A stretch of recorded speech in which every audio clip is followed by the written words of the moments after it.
Hello and welcome to the Charlie Paparelli Show. I am Charlie Paparelli. This show is all about entrepreneurs for entrepreneurs. We're here to help you start companies from scratch and building them into valuable enterprises that have high impact in our society. And today we're going to, before I forget, if you don't want to miss an episode, please subscribe at paparelli.com. Just go to paparelli.com, submit your email, and you will be notified every time a show is going to be published. They're usually published every Friday. As a bonus, by signing up, you'll also get my blog on Tuesday mornings for entrepreneurs. So today we're going to be talking about values and leadership. My title for today's discussion is Becoming a Trusted and Admired Leader. My guest today is Bill Duffey. Bill is an author, a legal arbitrator, and a corporate advisor. At the end of last year, Bill released his second book. It shows backwards on here, but at least you'll see the cover. But his second book is called The Significant Lawyer: The Pursuit of Purpose and Professionalism. I have to say that why I invited Bill onto this show is, having read his book, I felt it was the best book on values that I actually ever read in my entire life. It's written to lawyers and the profession of law. However, it applies so clearly for me to entrepreneurs, and that's why I wanted to discuss this with Bill so that you might benefit from it. The capstone of Bill's career was he was a federal judge appointed by George Bush. He was the United States District Judge of the Northern District of Georgia. Prior to this esteemed presidential appointment, he served as the United States Attorney in Georgia for the Department of Justice. He also was on the investigative team for the Clinton Whitewater investigation. This was his on-ramp into public service. Before that, he started as a partner with the largest law firm in Atlanta, King & Spalding. It's a storied career that Bill, my friend, has. And he's accomplished all this in his lifetime, which is an incredible career. And I'm really honored to call him a friend. And for the life of me, I still can't believe that we're friends, having come from two very different places. But welcome, Bill, and thanks for taking time to share your experience and wisdom with me, and also for my entrepreneurial audience. Thank you, Charlie. It's a privilege to be with you, and I appreciate the invitation to have this conversation. Oh, it's going to be great. So what I want to do is I'm going to split this interview up into two segments. The first is we're going to be talking about you, the man, so that people know when we start talking about values, where did all this come from? All right. You didn't pluck it out of the air. You lived this life. And I think it'll be evidence as we talk about a little bit about your background, but how long were you a federal judge? 14 years. 14 years as a federal judge. And then you decided to retire. When did that happen? Well, the decision took about a year before I actually made the announcement. A lot of deliberation went into that. Not very many people, in fact, nobody in our district, in the Northern District of Georgia, ever fully retired in the past from their job. They generally stay on and take a reduced caseload. But I decided that what was important for me was to have more capacity to do things beyond just my regular duties. And I found that my job as a judge is almost totally reactive. You can't do a case unless it's assigned to you. You can't do something within a case unless somebody, one of the parties, asks you to do something. I see. And even when you're presiding over a trial, you have to respond to what happens in the courtroom. You can't direct people to do and try their case the way you want them to. And I just wanted the opportunity to have more personal relationships with lawyers and to have more capacity and liberty to do what I wanted to do and be more proactive. But how did you get to one of the things it's awfully hard, it's interesting. Like, I don't know how many federal judges there are. How many are there? I'm sorry for my ignorance on this. Well, active federal judges, there are about 584. And if you add on the people that have taken this reduced caseload, it's probably about 1,300. 1,300 in a nation of 300 and something million people, right? I mean, it's a very unique position. It's more unique than being a professional ball player, all right? So, what comes with being a judge is incredible prestige, okay, that comes with that office. And what you said is that no one has really, you've been like the first one to really ever sort of retire, right? How difficult, so you're out of step with the profession of federal judge, in effect. How hard what you must have been tempted to just say, I can take the reduced caseload and just stick with it. And you must have had a lot of people telling you to do that. That's an interesting question. It's something I really struggled with in my year deliberation about what I was going to do, because one, I had one of the most coveted positions for a lawyer in the country. And I wondered why it was that I was interested in thinking about doing something different. And if I did something different, was it going to be a reduced caseload, or was I going to step down entirely? Mm-hmm. And I went through this evaluation. One was, what's the nature of my work? Was it as interesting, the cases that I was assigned, was it as interesting at the end of my 14 years as it was at the beginning? And I did that analysis. But the biggest analysis was, what is it that I might do next? And did I need additional freedom in order, and that would be by stepping down. But why was there even, but Bill, why was there even that question of what will I do next? Because people that become federal judges, you go, oh, that's a big fat job. You have it for life, basically. Right. So why did you even ask I bet you there aren't other people asking, other federal judges saying, I wonder what I'm going to do next. They're probably thinking the next thing I'll do is die. Okay, after being a federal judge. Why did you even ask yourself that question? Because I was getting bored with my work. I thought that I had reached the point that well, you go back for a second. When you first start doing this, they gave me 289 cases in my first set of cases. And I walked into my office one day and all these files were on the air conditioning register, and they said, that's your docket. And while it looks daunting, it really is pretty exciting, because you look at that and you say, what's in there that needs to be decided? Yeah. I'm convinced it takes about 3 years to just be able to manage that number of cases, and to be able to look at a case and know what else needs to be done in it. Is it going to take a lot of time or not take a lot of time? So you go through this initiation period where it's learning what the job is. And then for the next several years, it is looking at a lot of cases that are assigned to you, and then getting a feel for types of cases and how much they're going to take, and beginning to make decisions and trying some cases where you have actual input on the outcome. You can't dictate the outcome, but you can manage the parties to the case to allow them to reach an outcome. Okay.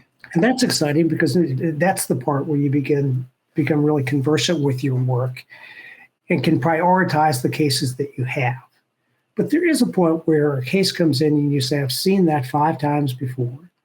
I generally know how long it's going to take. I generally know what the resolution is going to be. And I also know that in my district, the chances of it actually going to trial, which is the most kind of active part and the most interesting part of the job, that less than 1% of all cases in our district ever went to trial. What percent? 1%. 1% go to trial. Right. Okay. So that means all the others, through the processing of the case, somehow get resolved, either consensually or because I enter an order. So I began to say to myself, I said, I don't feel like I'm having the impact with my life that I wanted to have. I felt like I was a really good processor. I felt like I was really, really competent and managed cases well. I thought I had a lot of insight in the orders that I issued. But at the end of the day, people are consumers of what I did, and they made the decisions on whether or not they were going to resolve a case. A defendant in a criminal case made the decision whether they were going to go to trial or plead guilty. And I wanted to have And there are a lot of restrictions on what I did. I had to be careful what I said to make sure I never did anything or said anything that might prejudge how I would decide a case. I And that couldn't must have been have- difficult when you got those, like you said, I've seen this case 5 times before, right?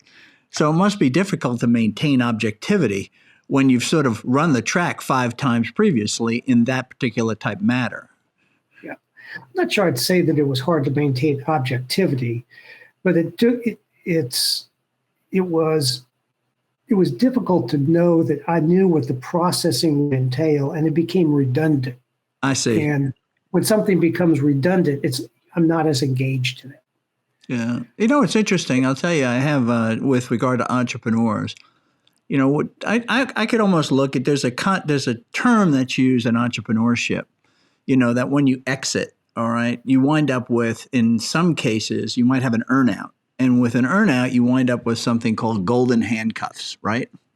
Right. That, yeah, you're very, very wealthy, but you're kind of stuck because there's so much more money to come. Okay. Some people have like sort of retention bonuses that they put in place. You've heard of all of these things. Mm-hmm. And I remember talking to an entrepreneur once, this is years ago, just before he became an angel investor. And he said, yeah, I sold my company out. I got my money, all of it. And he said, but I'm sitting in this job and they're paying me a ton of money. They love what I'm doing, but I'm bored stiff.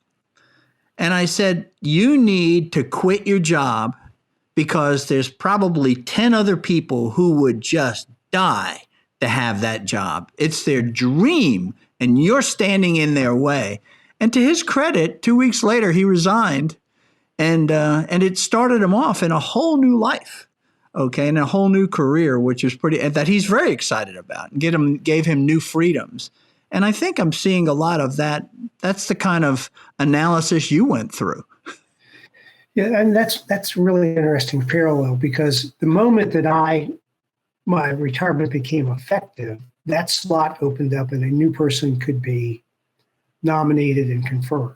And that was exciting to me, that somebody would have the chance to have the opportunity that I had. And when I looked at whether or not I would just stay on, taking a reduced caseload means that you have more capacity to do other things. And there's one person that said, well, why don't you just take that newfound capacity, stay on the bench and retain the prestige that you have for being on the court, and then find a way to use this new capacity that you have to do other things. Yeah. Well, capacity to me is important when you have the freedom to be able to exercise it fully and to do, and not knowing what I wanted to do. I didn't want to be hampered or restricted if I found something that I wanted to do. Because you got to be careful what you do and what you say as a federal judge, right? And that's the restrictions and constraints that you're talking about. Well, and so long as you're a judge, you really can't have the kind of personal relationships with lawyers that normal people would have with people in their profession, because you didn't know if they were going to appear before them. There are a few cases where, because of my personal relationship with somebody, I had to recuse from a case. I didn't like doing that. I felt like I was appointed to decide the cases that were assigned to me, and it took a lot of active measures to make sure I didn't have to do anything that would prohibit me from doing what I was asked to do by the president and the Congress. And I just wanted more liberty in my life. What got you to the point where you actually, because I know you were in the throw. I'm sure you're talking to your wife and to very close friends about this, some advisors that you might have had, professional advisors.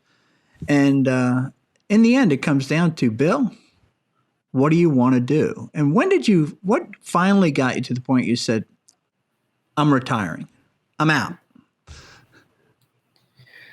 It wasn't so much that I was looking at what else I would do. I had to make a decision that I needed to do something different, although not defined. And in order to do that, I had to leave the bench. Wow. So you left without some place to go. You left saying, I'm going to cut loose and I'm going to trust that there's some place to go. And there's another part to that. I was not going to step down and have people say he stepped down because he was going to do X and make more money. I wanted people to know that I was stepping down for the sole purpose of now going through a different deliberative process to find out what was next in my life. Well, you must have had. I know that you're a man of faith. So, what was your thinking then, and how God played into this decision? Or how did God play into this decision for you? Because it's a walk of faith. What you just talked about there. Well, it is, and part of it was just having long conversations with Betsy, my wife, and having really intimate conversations with people that were my close friends, because I don't have a monopoly on good ideas or a monopoly of what I should do in my life. All I have is a monopoly of whether or not I'm going to be obedient to when I think information and urgings are being given to me, which I think come from God, and then deciding if I thought that they were in fact giving me direction on what to do next. I wanted the ability and the freedom to do that. So first, there was a lot of conversations with people that I trusted that were also people of faith. And then the second was just praying myself. And, I've done so many different things in my life. None of them has been calculated. I went to law school. None of them, I missed that. None of them have been calculated. Calculated. Okay. It's all been responding to opportunities. The way that I've lived my life is every job I've had, I believe it was my desire and obligation to do it with the highest standard of excellence and honesty possible. So I went to law school only because all my friends were going to law school. I decided that I was going to show, because I was going to go to graduate school and teach. And my interest then was rhetorical criticism. That's what I wanted to do. Where was this? Where did you go to school? I went to Drake University in Des Moines, Iowa. In Des Moines, okay. Did you grow up in the Midwest there? Pardon me? Did you grow up in the Midwest? No, I went to Drake University because my friend said, who had gone to Drake, he said, if you apply to Drake, you'll be the first person in your high school class admitted to college because they'll let you know in 2 weeks. And so I said, well, let me do that because that would be a distinction. But really, where I really wanted to go was the University of Virginia or to Rutgers College. And actually, my preference was Rutgers. So I did this as a fluke. And sure enough, I was. So this was the first uncalculated move. Right. And it was just because I wanted to be the first person in my class accepted, never intending to go to Drake. But I had to say it was the first person of your class, your graduating high school class, to go to Drake. Is that what it was? No, to get accepted to college. To get accepted to college? What high school did you go to? I went to the Debbie Woodson High School outside of Washington, D.C., in Fairfax County. Was it all just blue collars? I mean, people came out of the high school and just went to work? No. It's people that graduated from Woodson and went to some of the most prestigious colleges in the country. I mean, it was we had people in the State Department, we had people in the Defense Department. Okay. No, I mean, I had a graduating class of 800 people, and all of them were high performers. I simply wanted to be able to say I was the first one to get into college because I thought that would be cool. Oh, to be accepted. Yeah. Into a college. Never intending to go there. I wanted to go to Drake University in Des Moines, Iowa, for heaven's sake. So how did you wind up how did you wind up there? Because that was in 1970. Yeah. I had an Air Force ROTC scholarship, which was a full ride tuition and some subsistence when you're in school, which I intended to use. And so I applied to Rutgers and got in. Wanted to go to Rutgers, ended up, because I wanted to go to Rutgers, never finishing my application to Virginia. And actually there was a question in the application in the Virginia application package that said, what's the greatest intellectual experience you've had in the last 4 years? And I hadn't had one, so I figured if I hadn't had one, I shouldn't complete the application. But I wanted to go to Rutgers anyway. Now that's integrity. You didn't even make one up. I didn't, and nor did I ask somebody to write one for me. So that I could do it. And the fact is, I really didn't feel like I'd had any intellectual experiences, and I also knew I wanted to go to Rutgers. But you remember in 1970, Kent State happened. Oh yeah. And after Kent State, Rutgers. So I've not completed the application to Virginia. I'm going to Rutgers. Rutgers drops its ROTC program. Whoa. So the only place that I have been accepted to go to college that has an ROTC program that hasn't given it up is Drake. So Rutgers is gone. Couldn't use my scholarship there. And my commitment to myself was I'll go out there for 1 year, and then I'm leaving because there's no way I'm going to get an undergraduate degree from Drake University in Des Moines, Iowa. And found that was exactly the place that God wanted me to go to school. I would not have accomplished what I accomplished if I had not gone to Drake. Why? That's a pretty bold statement. Well, and it's true. It is one because it's a small liberal arts school that prided itself on excellence in undergraduate teaching. So it was not a big research institution. It was a place where they wanted students that came to the school to explore all the different things about life in the liberal arts, and then to choose how they're going to use that to make their way in life. Second, to this day, my undergraduate mentor had a profound impact on me, and is still a friend. He lives out in San Diego now. We've kept in touch for all these years, but he's the one that made me love learning. And I don't think he made you love what? Learning. Learning. Okay. He showed me the excitement of intellectual curiosity and the benefit of doing everything the very best way that you can. And the best story and his name's John Erickson, was when I took a class from him and I had to write a paper. And I was an English major at the time. English majors are supposed to use a lot of prosaic and fancy words, which I learned to use. And that in the English department, that people liked that, to be a little obtuse about what you're saying. But in speech communication, you're supposed to communicate. So I took this paper into Erickson. That's a pretty good tension between those two majors. I like that. Two total tensions. And I gave it to him, and he called me into his office a couple weeks later and gave me the paper. It was just all sorts of red edits on it, and slid it across the desk, and he said, "This is a piece of crap." And I said, "Well, what do you mean?" He said, "It's not clear. It's not well organized. It uses too complex sentences. You're writing as a way to communicate. This is a speech communication class, but communication is verbal and written. And this doesn't communicate what I think. I understand what you're trying to say, but this is a failing paper.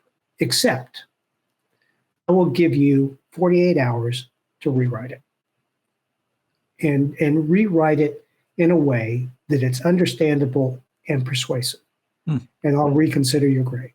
And this is as a freshman. No, I think by then I was a second semester sophomore. Okay.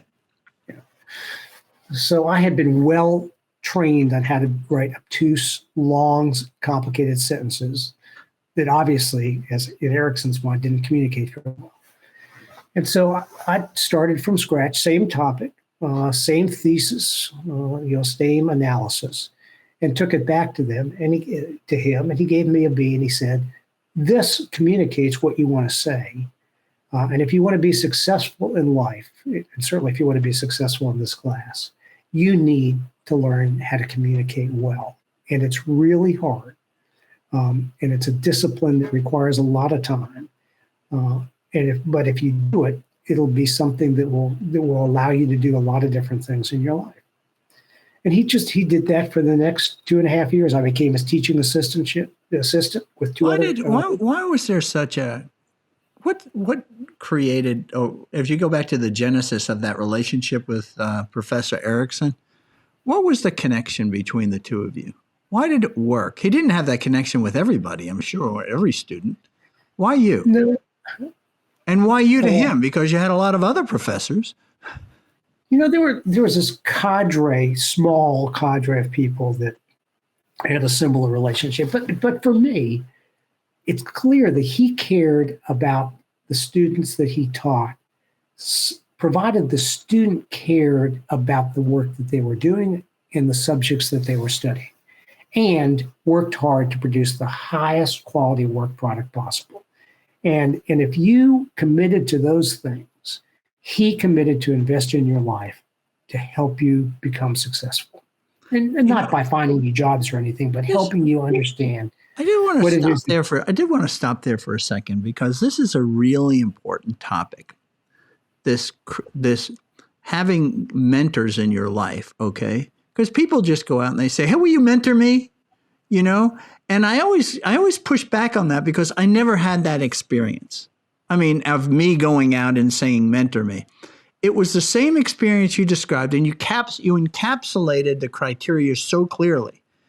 It was somebody who practiced excellence at what they did in the profession that I was in, okay, or the person or what I wanted to become, whether it be a CPA or whether I wanted to become a general manager, okay? And when they saw that I was sold out and wanted to be that so bad and would do everything I could to become that, and practice that same excellence, that's when this marriage happened between mentee and mentor. And you just described it so nicely there. Yeah. It's so important for entrepreneurs to know that. It's not like you just reach out, knock on a door and say, "Hey, Bill, will you be my mentor?" And you're like, "What?" Yeah, well, let me add a little bit to that, because please. I think it's somewhat more than that. Because somebody that produces an excellent work product can be taken advantage of by the person who is the beneficiary of that work product. And people have to be careful about that. The quality that was as attractive to me, or equally attractive to me, was people that had integrity too. So Erickson, I'll just give you an example about Erickson. Erickson believed that he was being paid to teach students 3 days a week for 50 minutes, and that 50 minutes began at the start time of the class, which the class that I remember is 1:00, and it ended 50 minutes later. Yeah. So at 1:00, he would lock the door to the class. So if you were not there on time, you couldn't come in. And he would say, and people complained about that. And he would say, "Here's why I do it. There are people that made an effort to be here on time. And it's not fair to them for there to be this disruptive influence by people coming in late and distracting them from what I'm supposed to do, which is to give them their money's worth in teaching. And that begins at 1:00. So there was something about him, and that's, you probably couldn't do that today. But it became, what? And nobody was ever late to his class. I bet that's true. Yeah. So, they actually hated him first, then probably respected him after. And that's when they sort of caved and said, "I'll show up on time," right?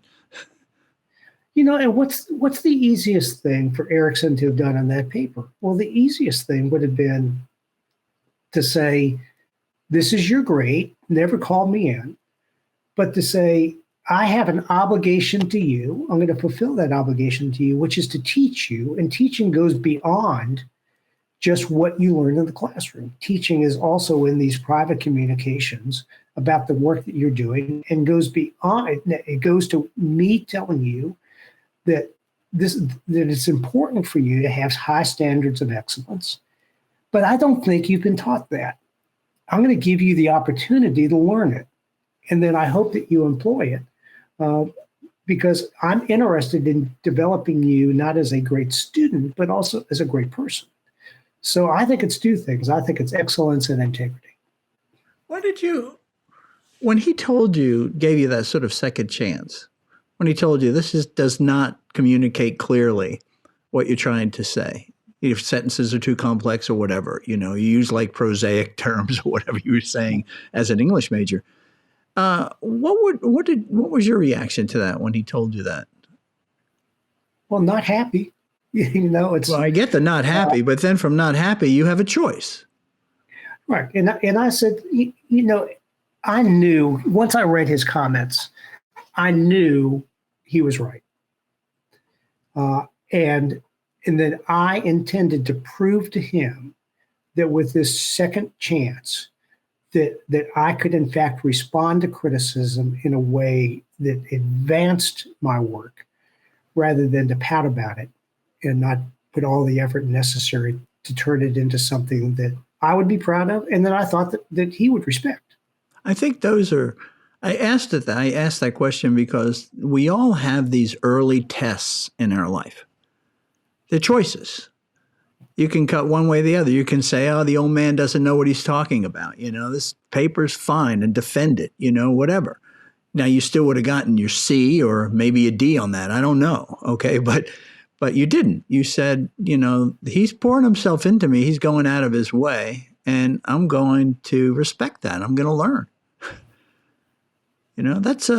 I see that in a lot of people that I interview that are successful. You having trouble hearing me? No, that's, I'm just thinking about what you said. That's what I love about you, Bill. You don't let anything go by. I think it's great. Go ahead. The other thing that's missing, and goes back to mentors, is it is not the responsibility of the mentor to find a mentee. It is the responsibility of the mentee to determine who it is that can best help them to be better than they are. Wow. And sometimes that means that you ask for a relationship with somebody who is brutally honest and puts expectations and standards that they want you to meet, that require you to work harder and create a sense of tension and anxiety. And then you have to decide whether or not, if tension and anxiety in your life, then you have to decide whether or not that's valuable to you and that you're willing to undertake somebody who asks more of you than you think you can ask of yourself. That was beautiful.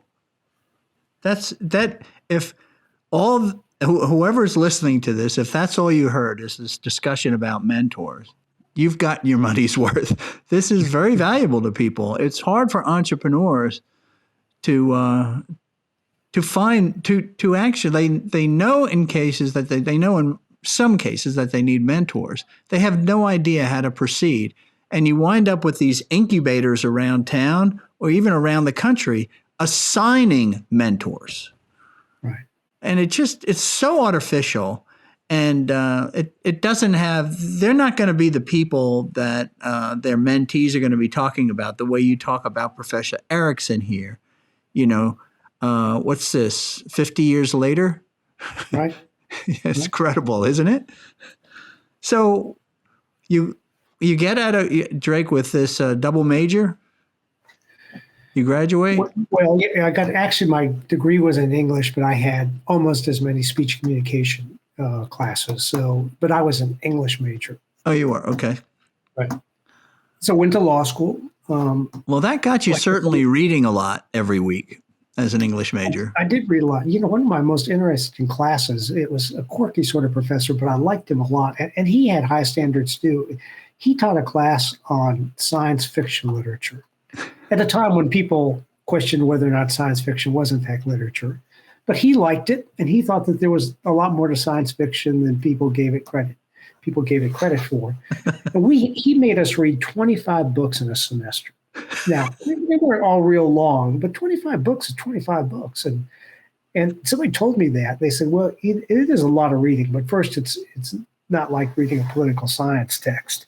Yeah. So it goes a little faster, but it really is interesting. And the guy teaching the class is so interested and so interesting that he can pull out of things. He'll have you looking at written word and that genre of literature totally differently. And it's worth it for that, although you're going to have to work really, really hard for a class that people are going to ask, why did you take that? and I still remember that. I mean, but he was a great teacher. He loved his students. He loved the students that loved science fiction. And he taught really, really well, but he was demanding, including in one of the few English professors that had a high standard for good communication in the written product that we need to submit to him. So When you're going to college here, did you have any idea that law school was in your future? Being a lawyer? None. Okay, I just wanted to kind of set that to see, is this where you're headed? Like you said. No, I was, Erickson was a teacher. I loved rhetorical criticism, which was in the communication area. He taught a course in parliamentary procedure. I loved parliamentary procedure, and it seemed to me the subject matter that I was interested in. I told you, all my very best friends were going to law school, and they said, "Well, why aren't you going? I mean, you're smart. Smart people are supposed to go to law school." I said, "Well, I know, but I'm going to do this assistantship thing at the schools that I applied, and I wanted to teach." And then they just kind of gave me a hard time about it. I said, "Fine, I'll go take the LSAT and I'll get accepted. And I'll show you." Who gave you the hard time? These are your college buddies at this point? Yeah, I mean, really, really good, smart friends. Okay. Everybody I knew that was in my sphere of influence, many of whom were also Erickson people, were going to law school. I was the only one not going to law school. And that was a time when it was really hard to get into law school, impossible to get into law school. So they were taking like 1 out of 8 applicants at even marginal schools. So, wow. And really, and even marginal schools, you're saying? Right. Wow. So I applied, got in. But when I got in, then I said, well, maybe I should go. How did you, you don't even want to go to law school and so you said, all right, I'll just take the test. How did you know where to apply? Since law wasn't sort of part of your greater universe of goals. It's pretty easy to learn how to apply to law school. You take the test, and then, I only applied to one law school. I applied. My parents were then residents of South Carolina. Remember, I'm just proving that I can get in. And so I applied to the University of South Carolina, the only school I sent an application into, and I got accepted. So I'm here. I'm accepted in law school. It was. And you graduate, and you're ROTC, right? But beyond, this is such a complicated story. At that time, ordinarily you could not go to graduate school before you came on active duty. They wanted you, as soon as you graduated, to go onto active duty. Except Vietnam was winding down. I was a pilot candidate. And they came to me and they said, well, first of all, we have to slow down the people coming onto active duty because we're downsizing after Vietnam. So first of all, if you want to be a pilot candidate, you're going to have to wait 2 years before you can go to flight school.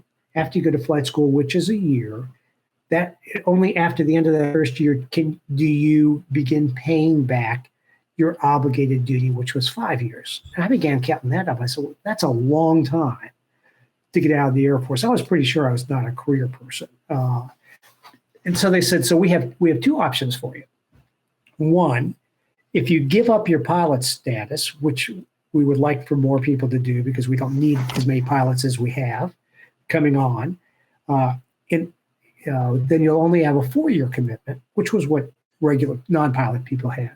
And then second, if you take only a 4-year commitment, we will let you go and get any graduate degree that you want.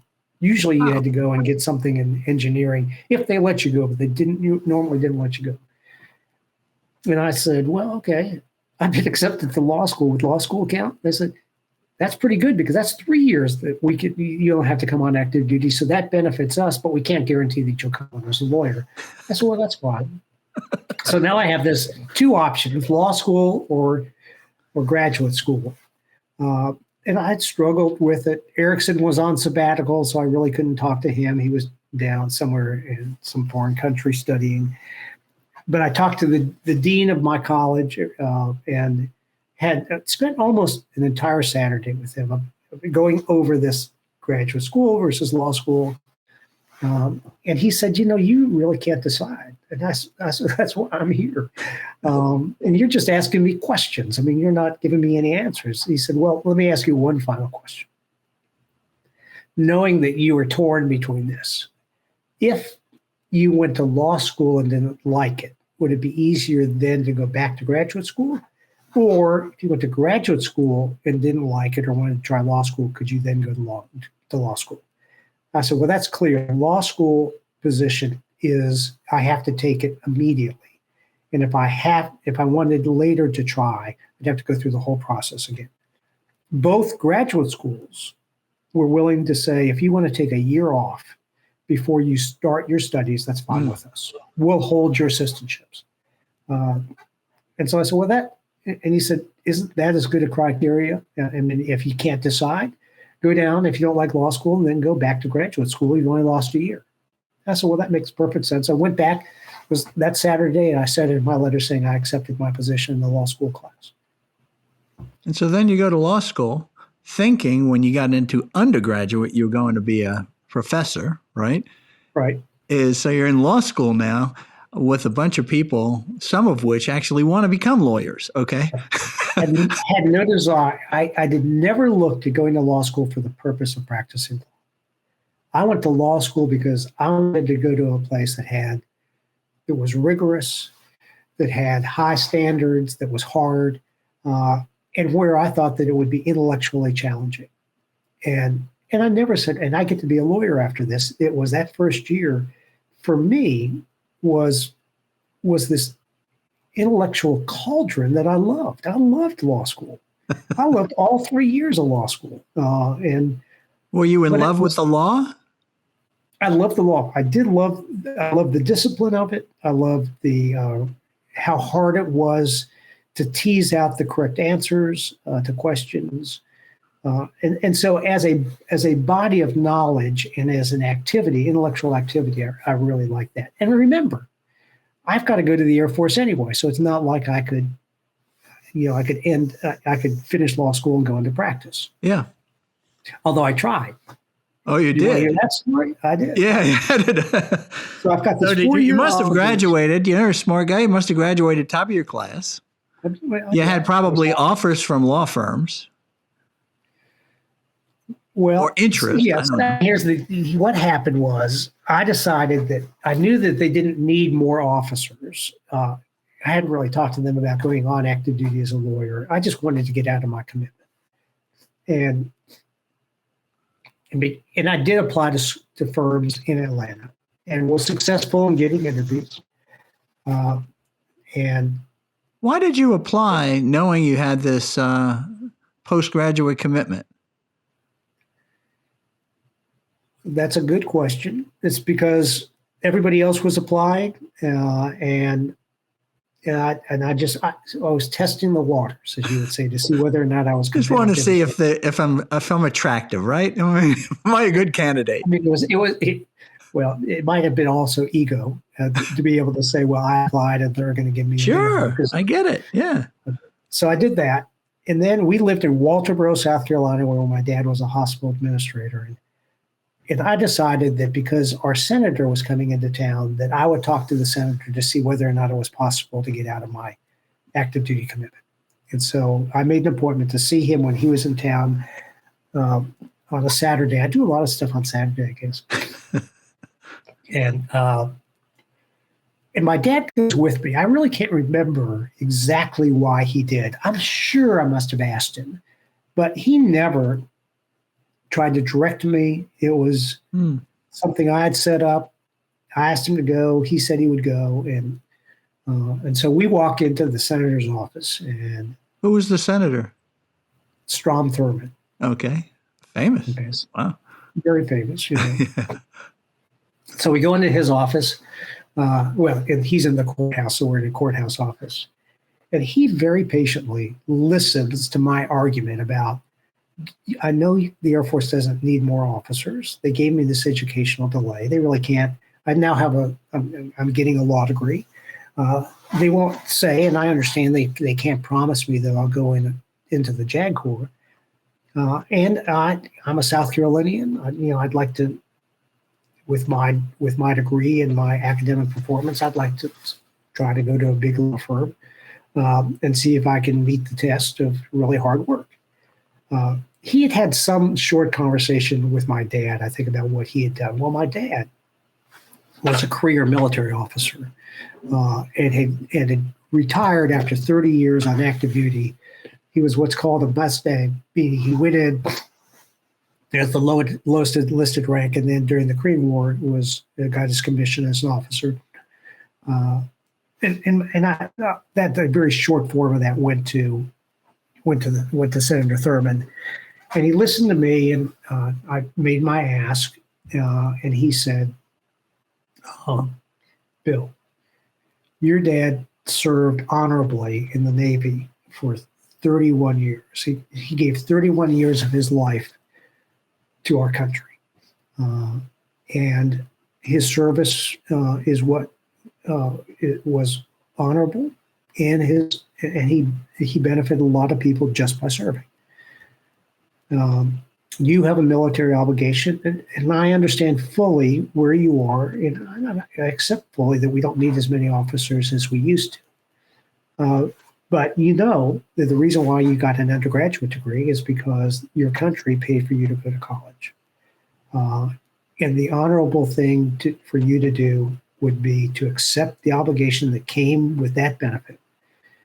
And that, like your dad, you now should go and serve honorably in the Air Force." And I said, "Yes, sir. You're right." So I went home. I withdrew all of my... Before you went into that meeting, through that whole process of setting the meeting up, I'm sure it didn't take 10 minutes to get all that done. I mean, there was a lot of thought and conversations with your dad and all that. So then you're on your way to that meeting. What were your thoughts like? Am I doing the right thing?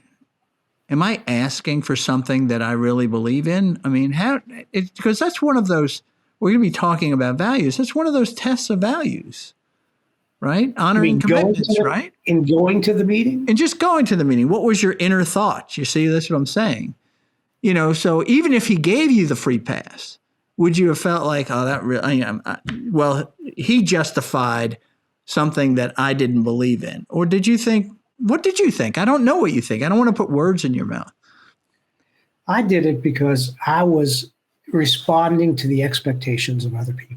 Other people were saying, what is the most accomplished thing that you can do is to go to a large law firm and work there for a place that has a national reputation. And I got sucked into this idea that I needed to be like everybody else. Yeah. Senator Thurmond said, no, you're not like everybody else, because we made a decision, the country made a decision to honor you with the opportunity to become a pilot. There are a lot of people that wanted that slot, but we gave it to you. I mean, he didn't say it in all these words, but I mean, that's what I thought about it. And with promises, you should keep the promises that you make. And you made a promise to serve. Absolutely. And I left there saying I did. And it was. But what did you think going in? So you're telling me that he's sort of reaffirmed. It sounds like he reaffirmed what you should have been thinking, but weren't thinking. Yeah, clearly. I mean, I think he's saying you need to look at it in a different way. You need to look at what your promise was to your country. There you go. And decide whether or not you're going to respond to that in an honorable. That's a values test. Totally values test. Yeah. And so, and there's interesting stories. I said, I've always looked at responses that have happened in my life. So I withdrew all the applications. The only person who wrote back after I withdrew it, I just said, look, I'm going to honor my military commitment. I'm withdrawing my application. Didn't hear from anybody except one person. The recruiting partner at King & Spalding was Charlie Schaffer. And Charlie Schaffer wrote me a letter, and he said, Bill, I want to congratulate you on deciding to honor your military commitment.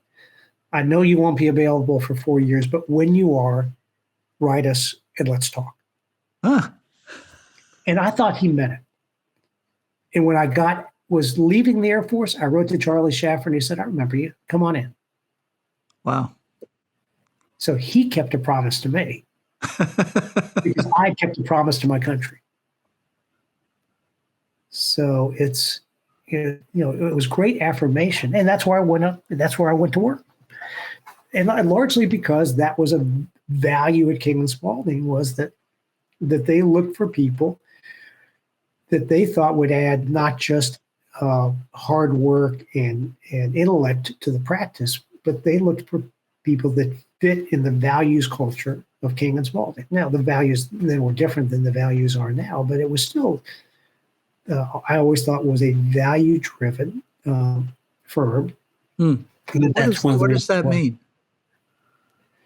It's a nice term. Everybody wants to be values-driven. So what's a values-driven firm? Well, I'll give you an example. It's which illustrates two things. I had a case when I was at King and Spalding, representing a high net worth person who had a plantation in middle Georgia. But the plantation, they bought it in two pieces. There was a dirt road that ran through the plantation. And he had asked King and Spalding whether or not they could have the road abandoned because they didn't like to have to take their horses across the road, which was not very heavily traveled. And I knew that there was something other than that. He just wanted an integrated piece of property. But I went down and talked to him, and I told him what the process was, that we'd have to go before the county commission, and the county commission could decide various things. And they would listen to why he was making the petition to decide whether or not there was some benefit of the road to other people that should not be terminated. And the county commission was not all that interested in helping a guy from Atlanta create from two integrated parcels bought separately into one integrated parcel. And then he asked whether or not we could begin making some contributions to a charity of a black minister who was on the county commission. Because the people that use the road were generally blacks going to work. Uh-huh. And I said, no, you can't do that. I mean, he said, well, I'm just giving to a charity. The charity does good things. I said, I'm not going to be a party to that. Yeah, because you're looking at his motivation, right? Right. Well, I knew what his motivation was, right. And it was wrong. I mean, he was trying to take away a means of transportation for minorities in that county because he wanted selfishly to have a piece of property that was all his and that nobody could transverse it. And so I came back. He was not happy. Went over to his house where he had his office. His wife came out and said, "Why won't you do that for us? I mean, they're my horses. I don't want the horses to have to cross the road." And I said, "Well, I understand that, but there is a process, and I don't think you can be successful, but we can try." And so I went back to my firm and went up to the managing partner, and I said, "Look, here's something that one of our clients wants us to do. It's not his business; it's his personal property." And I told him the story, and I said, "I'm not comfortable, and I think it's wrong to do what he wants to do."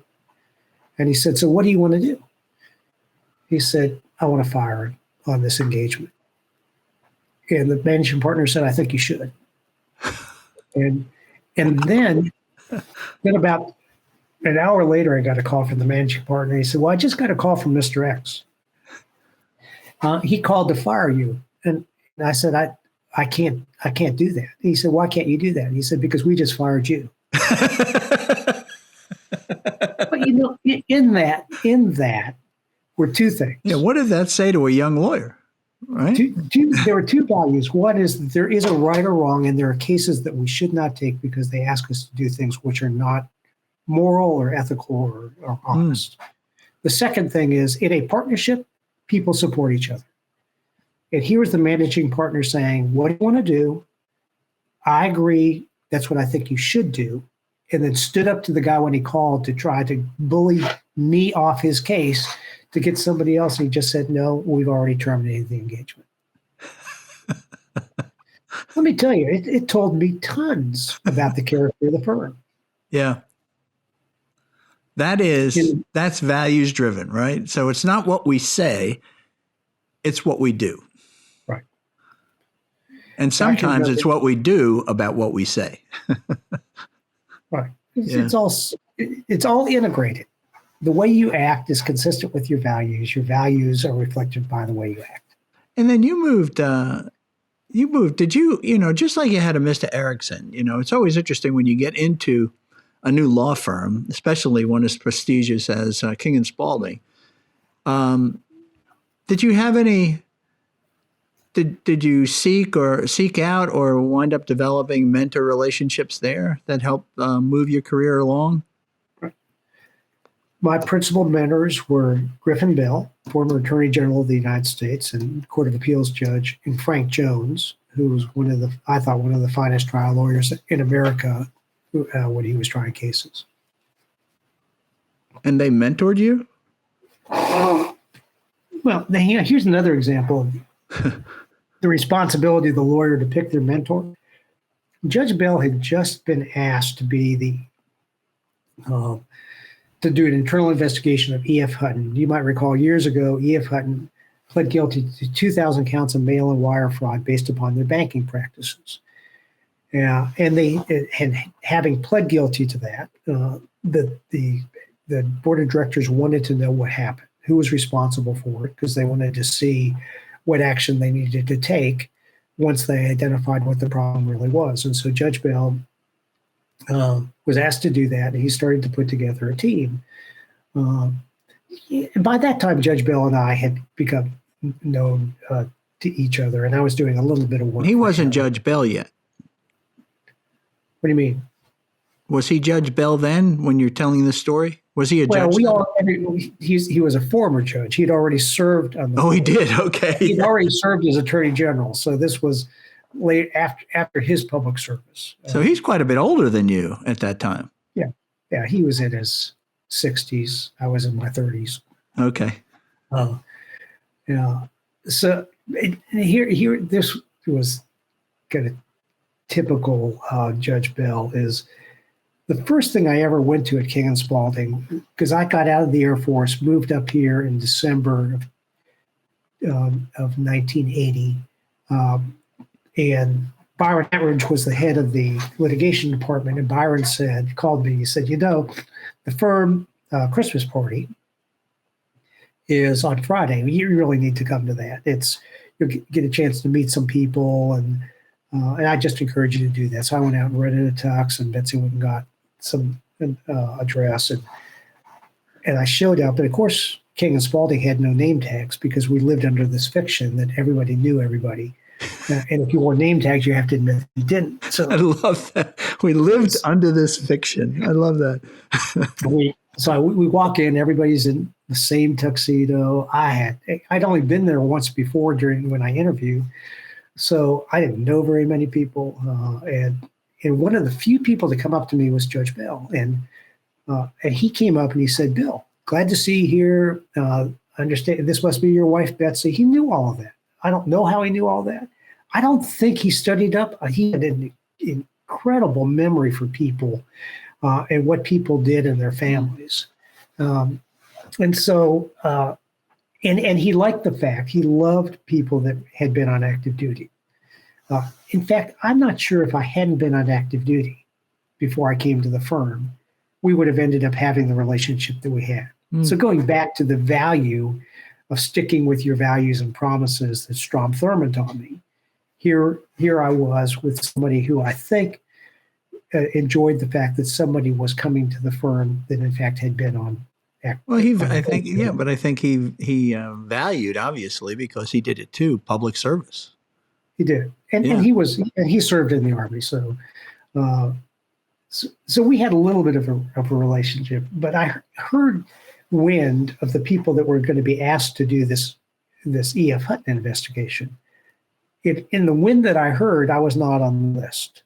And so we were walking out. This was when we used to walk out of the building, and they had a log you had to sign out and what time you signed out. So he's there signing out in front of me. And I said, Judge Bell, I understand you're doing this internal investigation for Hutton. He said, yeah, it'll be an interesting case, building a team. And I said, can I be on the team? He said, well, I hadn't thought of you. He said, but you'd be good. And so I ended up being on this team, generally of young lawyers working for him. But it's because I wanted to work for him. I wanted his influence. I wanted to see how he did things. I wanted to see how he analyzed cases. Because the one thing I did know was that he had this really incredible ability, not just to be a good lawyer, understanding the law and cases, but to have great judgment and to be able to look at a practical side and look really hard for practical solutions. Yeah. And I thought, well, how do you do that? How do you develop that skill? And I think you develop that skill by watching other people too. So, and that ended up being a kind of a lifelong relationship. And how many people were on that team? 14. Why you? Why you in a lifelong relationship? And not the other 13 people didn't have a lifelong relationship with him. Why you? Some of them did. I would say the core people as it developed in the investigation, which we were traveling all over the country for 3 straight months because he had made a promise to write his report. I think it was by September 7th, and that he agreed, and Hutton had agreed that he could have a press conference announcing his findings. So we worked incredibly hard. And I think what he saw from the former military people is, it was like a war. I mean, you had to marshal your resources. You had to have a plan to conduct all these interviews all over the country. And he saw it getting done. And he saw that we were getting the information that we needed. And he was the beneficiary of that because he was going to have the information that was required to decide what happened, who was responsible for it, and what were you going to recommend to the board to do with the people that were responsible for this underlying conduct that gave rise to these criminal counts. Yeah. And just mentorships, I think, going back to that topic, is besides looking for people that have the right values and the right integrity, it also has to click. I mean, you have to have kind of a rapport with each other, and we did have a good rapport, as I did with Frank Jones. I mean, Frank Jones, for example, at a time when I was not real happy in my practice, I'd asked to apply to become the general counsel at Emory University, and I just trusted Frank, who was had a relationship with Emory, that he would not judge me. He would look at the opportunity, listen to the reason why I might be interested in it, and try to guide me from a career perspective and not from a selfish perspective and just trying to get me to stay at the firm. And he did that. But he also gave me some insight about those jobs, which I would never have had, but for somebody who understood how universities worked and the politics of it. And he said, I'll do what I can. If you want to do that, I'll do what I can to try to put you in a position to be competitive. But I left there and I said, that's not my skill set. I'm not a good committee person. Yeah. I'm not a good meeting person. And this is Judge Bell that you went to. Is that what you're saying? Or was this Frank Jones. Okay, Frank Jones. Yeah, okay. Because Frank had the relationship with Emory. But that's interesting that you had such high trust that, again, this values driven, that they really, when they said things, they meant them, that they really wanted the best for you. They wanted, that's really cool. And I think that's what mentors do. They try to help you in the work environment that you're in, to help you understand and be successful in that work environment. But that's because that's the work environment that you're choosing. Should you choose to pivot to a different work environment, I think a good mentor will say, let's now talk about your career and where that pivot that you're considering whether or not that's the right fit for you, and whether or not you ought to make it. And looking at all the metrics. So here you are at King and Spalding, doing well. Why would you even entertain leaving King and Spalding? Why would you entertain an alternative to, the private practice of law, if you will? Well, it was a time when, it was because I was looking at the opportunity for the wrong reasons. I was looking at the opportunity to get out of where I was, for the purpose of getting out of where I was, that was prestigious enough that people would say, oh, I understand that move. Yeah, but why? I'm getting to why the getting out where I was. Why that motivation? What happened? What? What happened in you? I'm not saying there's anything wrong with King and Spalding. There was something in you, this not settled, not peaceful, right? What was that? Well, I didn't like the cases I had. Okay. I did like at that time I was working for particular people, clients that I did think that their approach to their cases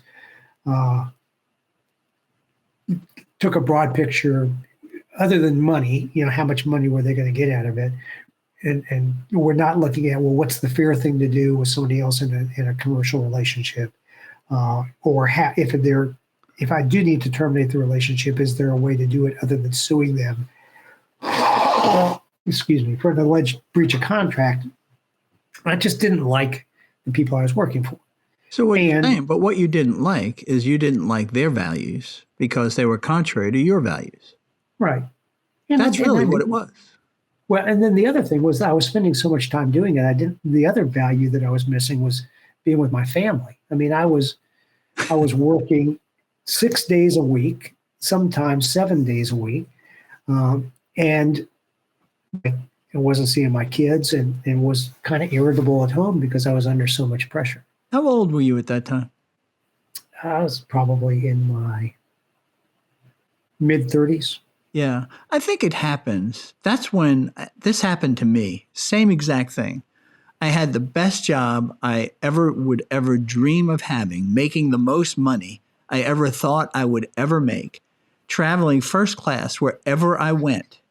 Okay, working in the executive ranks in technology. And I was not happy. Right. I wasn't miserable, but I wasn't happy. I was like, so I say that I was the dog that caught the car. Okay. And then that started this unrest in me on what do I do? And that's when you start opening up, and I call it raising your head up and start seeing more opportunities, So when you did that, what did you see? What happened next in your career that was significant? Well, let me add one more thing about that period of time, too. Did that make sense to you? What? What I just said. I mean, that we get to a point in life where we actually know who we are, kind of, Getting there, we don't know who we are. Like you said, like in college, I was hanging around with these people, and they all were doing law school. And then we all graduated from law school and they were all kind of going somewhere. So I said, well, I should do that too. So I should get out of my service. And in other words, you're not knowing who you are. Eventually you get to, oh my God, this is who I am. And it's not this. Okay. Well, and I think I understand what you're saying. Some of it is I know who I am and I don't like it. And it's not who I want to be.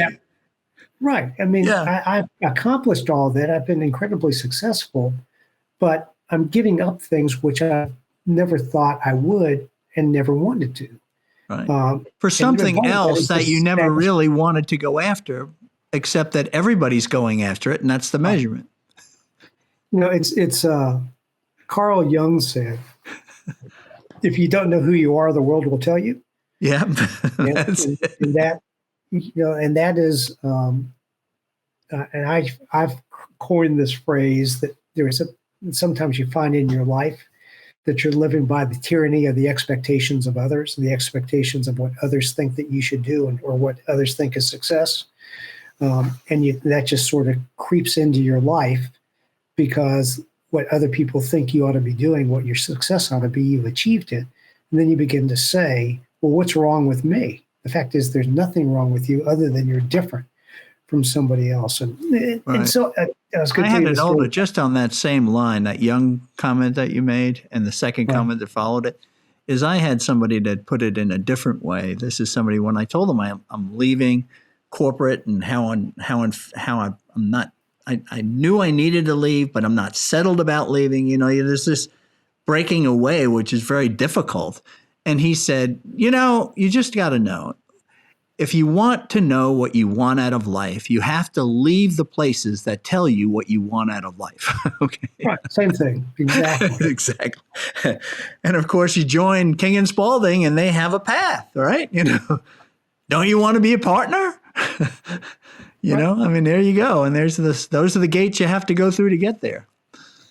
And being a partner is a good thing for those people that want to be a partner because that takes different skill sets. Yeah. I was just beginning to wonder what my skill sets were and what my interests were. And somebody about this time in my life said, there's a woman in town who's an executive coach that coaches a lot of lawyers like you. Why don't you just talk to her and see what she has to say about this being unsettled in your work? And so I went in, told my story and told her what I'd done. And I think one of the things at that time I was thinking about doing was going to seminary. And I mean, it was all about moving to something different. That's what happens at that age, that 35 to 40, boy. It's a tough one. Yeah. And so this was a little bit the kind of my first and one of my few chances to be an entrepreneur. She said, let me just tell you what I hear. One, you're really successful at what you do.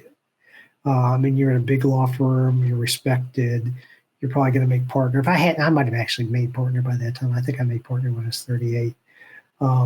You have a good practice, you appear to have good relationships with people. But people like you, then something happens and your first instinct is to leave. And so it's not just you. I mean, you're not the first person I've talked to in your situation that is trying to find an escape. And she said, if you're smart and you're a good lawyer and you're at a respected firm, why would you leave? Have you ever thought about looking around at your firm and what its practices are and say, what is happening here, or what kind of practice are we doing, or what we might do, and ask to do something different? Maybe not your whole practice, but begin to carve out interest areas that benefit you and benefit the firm. Yeah. And at that time, I had a real interest in campaign financing. I'd had a couple questions from people about, I want to support this person. But I don't want to be accused of giving money to somebody who, for the purpose of creating influence. I had one candidate that said, how do you do these financial disclosure reports? How much detail do I have to give? I don't want to get in trouble. One person had gotten in trouble, and they said, well, how can I get out of trouble? And I really like that, because I think people that run for elected office and people that help people run for elected office, that's key to democracy. So I went to the firm and I said, I have an idea. I've done a little bit of this, but I think our clients, and not just the corporate clients that we represent, but the officers and directors of those clients who have the ability to help candidates, need help from time to time. And I would like to develop this campaign finance, political ethics practice. And I think that we can make money doing that. And I would really like to. Their response was, well, that's a great idea. We ought to do something like that. It's a service to the clients. We think you can charge a fee that's within your billable rate. It gets us into a different part of the community, which we're not in right now. And I went back, I thought, well, maybe that coach wasn't so wacky at all. It was, in fact, a good idea to look at where you are and what you can do differently where you are before you think about going to someplace different than where you are. Did that work? It did work. Did it provide enough of an escape, in effect? In other words, enough so that you didn't feel like you needed to escape the environment? For initially, yes, initially that did, but it wasn't enough. I still said, well, what else can I do? I mean, I'm still doing regular commercial litigation. And then Judge Bell and Larry Thompson, who I was close to, and said, well, we want to develop, and this all goes back to the Hutton case. We want to develop practice that helps. He said, here's the problem with white collar crime practices. Something will come in. It always starts as some sort of civil investigation if the government's involved. The government doesn't just indict people. Something happens within the government and a company's relationship or a person's relationship with the government. When they begin by just doing an investigation, and you don't know how that's going to turn out. You don't know if it's going to be a civil resolution or a criminal resolution. So Judge Bell said, so what happens is somebody that's a civil lawyer might get involved in the early stages. And then if it looks like there's some criminal exposure, those lawyers get out of it and they bring in the white collar crime team. And the first thing that when that happens, the client said, "Oh my God, people are going to find out that you're representing me. You're a criminal lawyer. They're going to assume that I got a criminal problem. So that's not good for me." And they don't have no relationship with the white collar crime people because they've been represented by the civil people. Mm. So he said, we're not going to have a white collar crime practice. We're going to have a practice where the people have criminal and civil experience. When it comes in, we're going to use our civil skills and experience to help them. But if it actually morphs into a possible criminal exposure, we don't have to change lawyers. They're going to have continuity in counsel. And I think that's the way it should be done for not only the firm, but also for clients. And do you want to help? How about the three of us starting it? And that is what changed my practice. And that was within King and Spalding. Within the firm, okay. Right. So, and so I ended up transferring to that team and did that work principally until, for the rest of my career. For the rest of your career? At King and Spalding. Oh, okay. Well, what? So it sounds like you're fat, dumb, and happy at this point. You've gotten to where you wanted to be. You're working with your mentor, whom you highly respect. Yeah. What happened? Well, my mentor came in one day and he said, "Look, Bob Fisk is going to do this Whitewater investigation. And Frank Jones and he's asked us, because he wants a national representation on the team, they've asked us to certify somebody to him that could come in and take a more senior role in the investigation in Arkansas. Would you be interested in doing that?" So they're now proactively looking after my career, but also looking after a friend of theirs, Bob Fisk, and trying to get good people on his team. And he said, "But that'll mean you'll have to leave the firm." I said, "Well, okay." So I thought just like that? You're top of the heap now. Well, and then I found out what the salary was. So I went out and interviewed in Arkansas, and I never asked how much money was involved. And I was making a lot of money then. And so I called Bob one day and I said, "Bob, by the way, who am I going to be hired by? And then secondly, what's the salary?"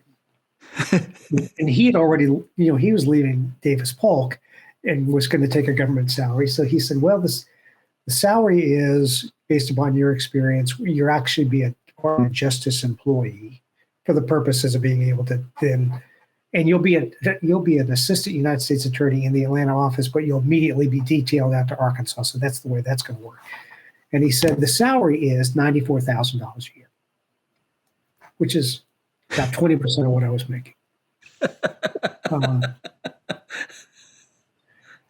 And I said, "Well, that's a little more drastic than I expected."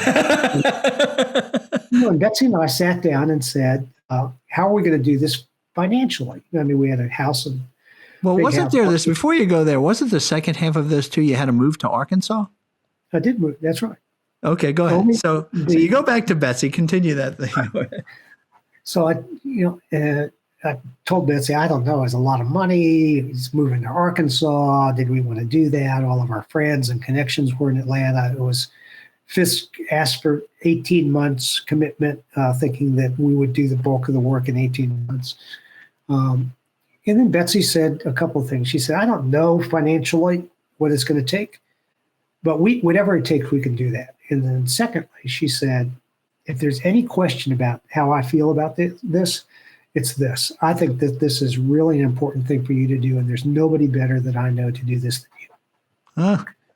And so we went and moved to Arkansas, the whole family, put our house on the market because we couldn't afford. No, you quit the law firm, right, dropped your partnership, right? Return that, right, sell your house, move to Arkansas. Right.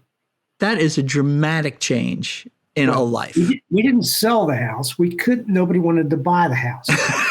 So, but listen to this. So one of my partners was doing a renovation of his house in Brookhaven. And he said, "Look, I understand you're trying to sell your house, but we have to get out of our house during this when we do this renovation." Betsy was going to come out in June after school was out. "Would you consider leasing your house to us so we have a place to stay for the 3 months that we need to complete the renovation. At that point, I needed the cash flow, and I said, sure. And so he paid a little bit more than what the mortgage payment was. That was good for him. He thought that was fair. It's good for us. And so at least we've dealt with that financial issue. He said, you can still show it, but if you show it, can you arrange for us to stay in these 3 months? Well, then he called back and he said, well, the renovation is taking longer than we expected. And so now can we have through Thanksgiving? So sure, since we didn't have any bites on the house. Then he comes back and he said, well, the renovation is really taking a lot longer, and we don't want to show the house now over Christmas. So can we stay here, but can you agree that the house doesn't have to be shown anymore? I said, that's fine. Then he comes back in January and he said, it's just not going to work out. We're still doing this renovation. It's a disaster. We've had to change contractors. He said, when are you coming back? And I told him, he said, we just rent your house until you return. And I said, sure. And so we came back from Arkansas after 18 months and moved back into our old house. That was paid for the whole time. Right. So that's wonderful. I think that was providential. No, I really Why do. wouldn't you think that, right? So, I think that's great. So when you left there doing that Whitewater investigation, you come back as a what? I come back reelected a partner at King & Spalding. Oh, you did? Okay. Yeah. With the intention of staying there for 2 years and then finding some other public service assignment in the federal government, which took 8 years. And so I was kind of resolved that I was going to end up, didn't know what I was going to do, but my practice was better at King & Spalding. I was back doing the internal investigation stuff. So I liked it. Was getting more business myself based upon my experience, and everything was fine. And then there's the election. Who knows? Bush versus Gore. Didn't know who was going to get elected. I had done some work for the Bush campaign, but not for the purpose of getting any particular job. I just did it because I thought he'd be a good president. And then when he finally gets elected, and the Supreme Court enters its decision, Judge Bell comes down. He said, "We've decided that we would like for you to consider applying to become the next U.S. attorney."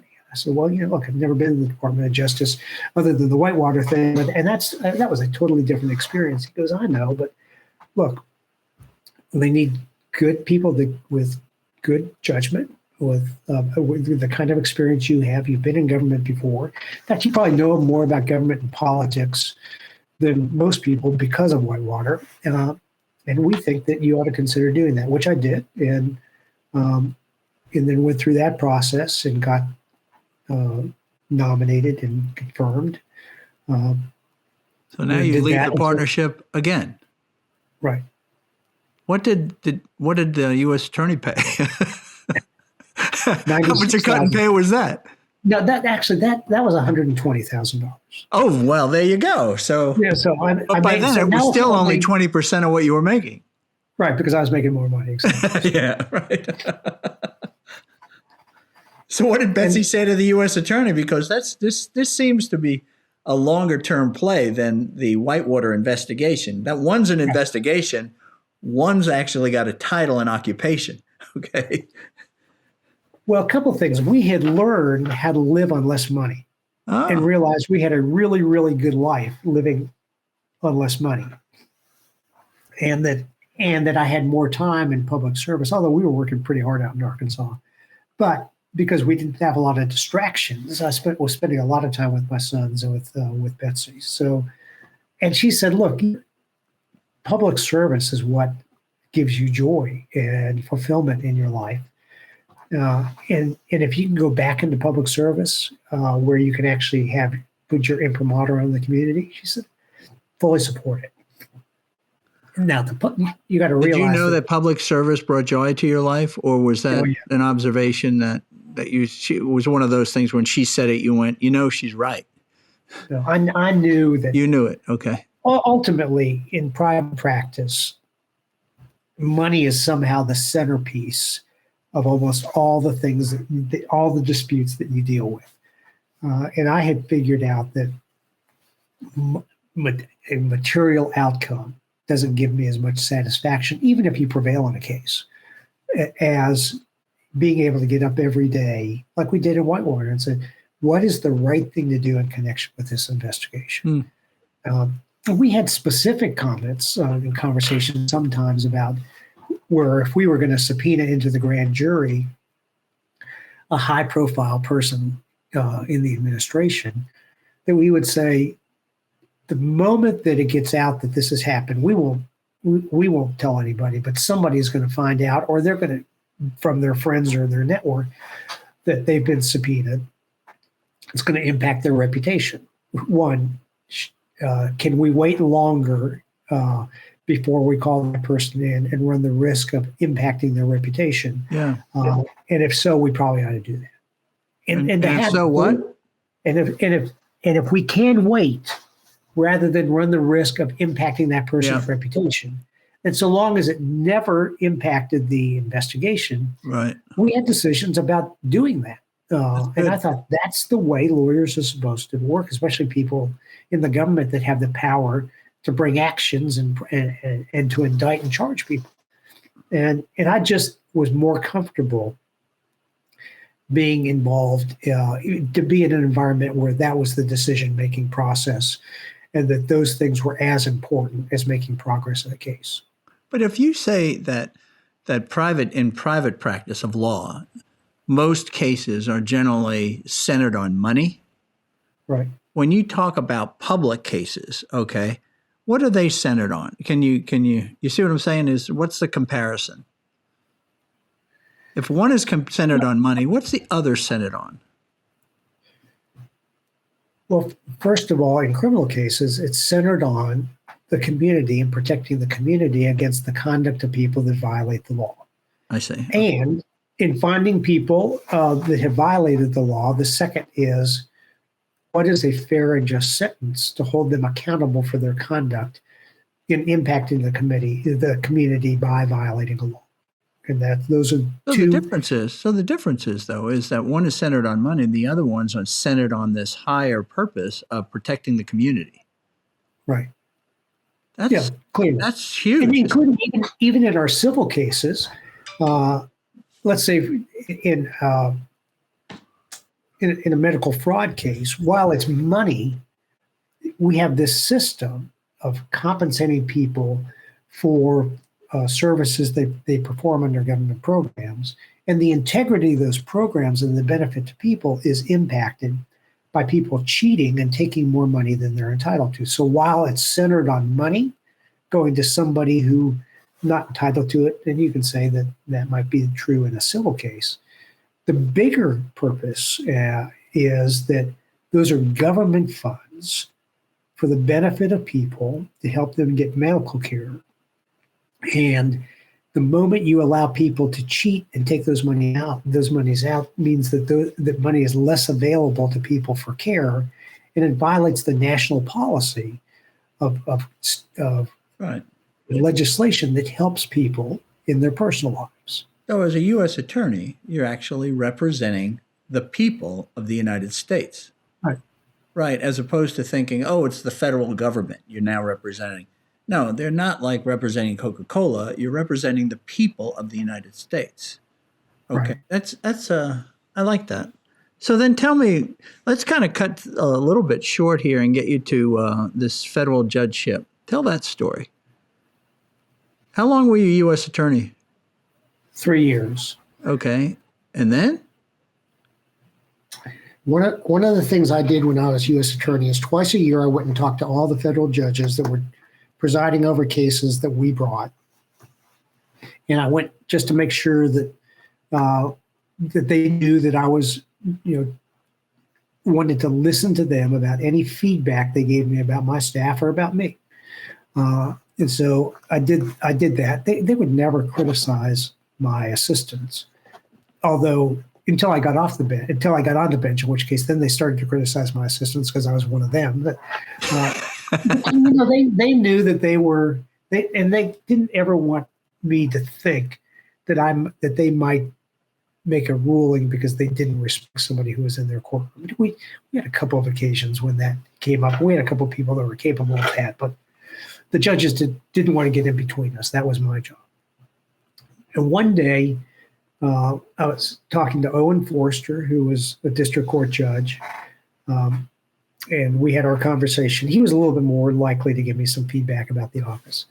He said, "Now, are you done with all the questions you have?" I said, "Yes." He said, "Well, I'm going to tell you something." He said, I have no say in how this is all going to play out, but I'm going to tell you that I've decided to take senior status, take the reduced caseload, meaning that my position slot on the bench will open up. And I would just be delighted if you would apply for it and get it. And I'm not going to tell anybody else except you. And as you know enough about the system that I have no influence on who's going to get appointed. It's all a political process. And so, I never thought about that. Never thought about being a judge. Never aspired to be a judge. What was happening in the U.S. Attorney's Office was I changed the office, redesigned it, changed our priorities. All of that was really exciting. Realigned my staff, and then it was less interesting. I was just managing it. Mm-hmm. So I started to try some cases, did some appeals, and so that at least made me a lawyer again. But you can't do a whole lot of that because in fact you're responsible for 100 people that are lawyers doing cases. And so it was not as interesting as when I was making all this change. And in fact, I remember Sally Yates was my first assistant, and Sally one day had a conversation. She said, "Look, Bill, I know how much you've enjoyed the new priorities and looking at where people are best slotted, and the staff has understood why you made the changes. Nobody has criticized it; they like it. But and because you like change, you like enacting change." He said, "At some point, you can't enact change just because it's fun." You're at the point where you probably need to manage the change that you've enacted. Right. And it's about that time when Forrester told me that he was going to step down. So I began to think, well, maybe it is. And the one thing I missed in being a manager, you no longer get to delve into as many hard and difficult and interesting legal issues. And I really loved being a lawyer. I felt like I was more of a manager than a lawyer. Happens, and that happens in all occupations. I mean, no matter what you do, as you move up into management, you're not, particularly what I call expert occupations. You move out of expert work and you become a manager. Right. That's it. You're not the best sales guy. You're not the best accountant. You're not the best, customer service person. No, you're not doing those things anymore.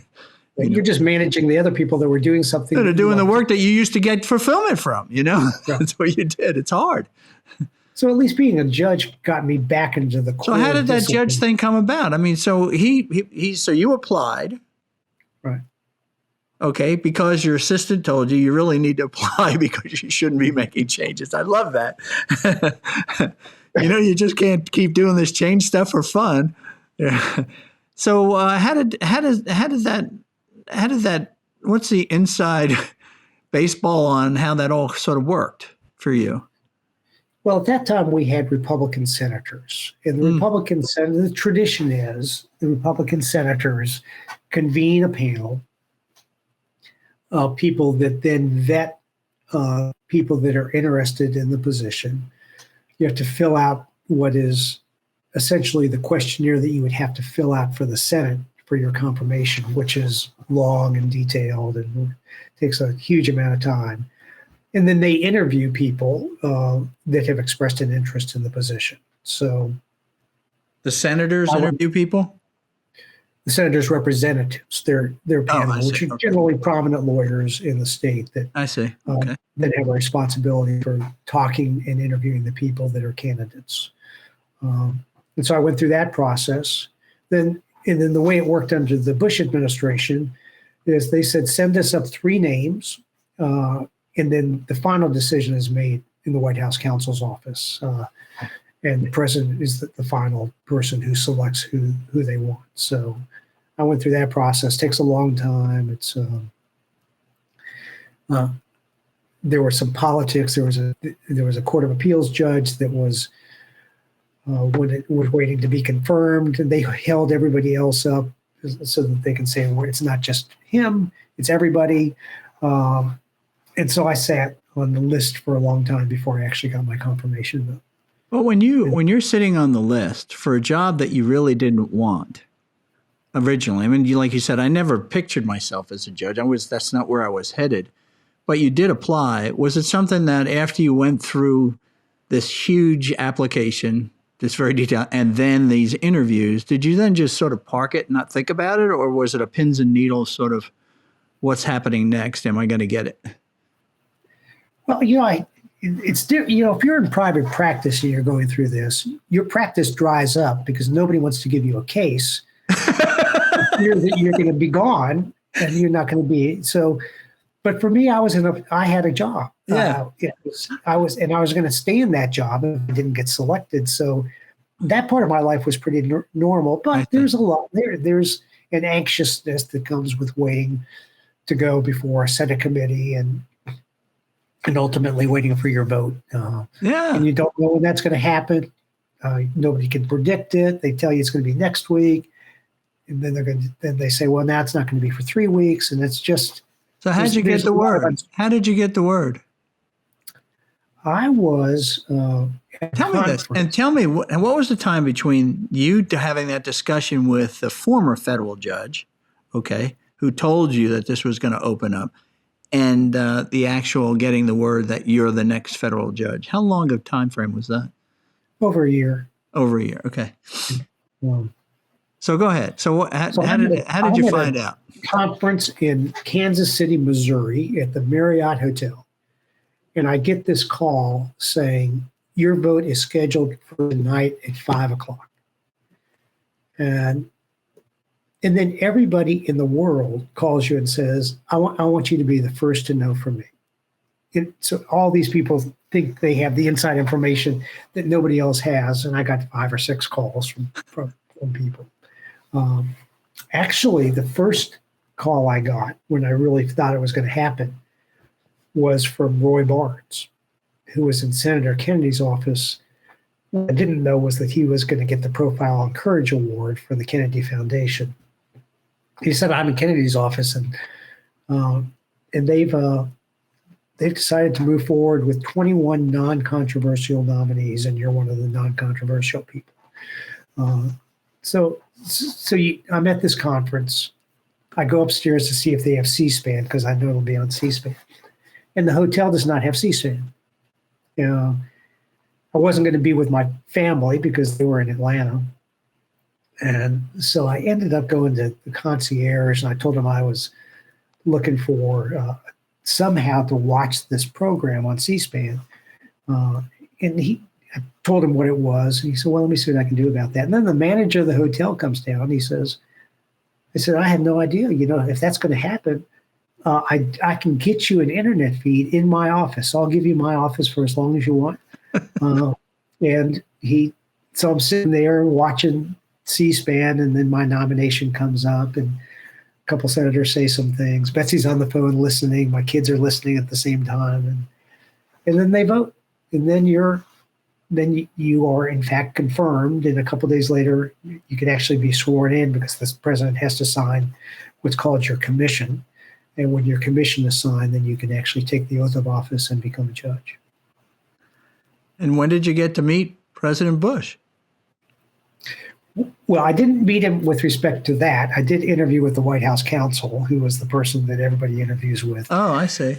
But I'd met President Bush on a couple of other occasions. Oh, you did? Okay. Not that. You don't go up there and interview with the president because... I didn't think he interviewed, but I thought maybe, they do what they do. They shake hands and take pictures. I mean, that's what I thought happened. Okay. What they want to say, you've got the job, now go to work. Oh, I see. Okay. That's great. So who replaced you as the state attorney manager? The new U.S. attorney was Dave Navius, who is now on the Georgia Supreme Court, but is about to retire. I see. Well, that's a great story. Yeah. Let's switch. What a wonderful career. That's so exciting. And there's so many stories and lessons learned about you and who you came to learn who you are and who you're not. Okay, this whole values question.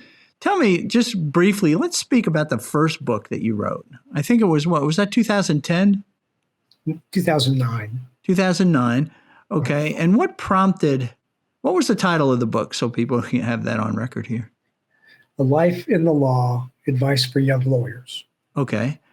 So what what was the message that you felt you had that it was important enough for you to write a book? Because making a decision to write a book is a big decision, and it's not like you weren't without a lot of work. But the message must have prompted you. Is that important? The prompting was, and at first, it was a book of reflections by lawyers and judges across the country because I didn't have time to write a book.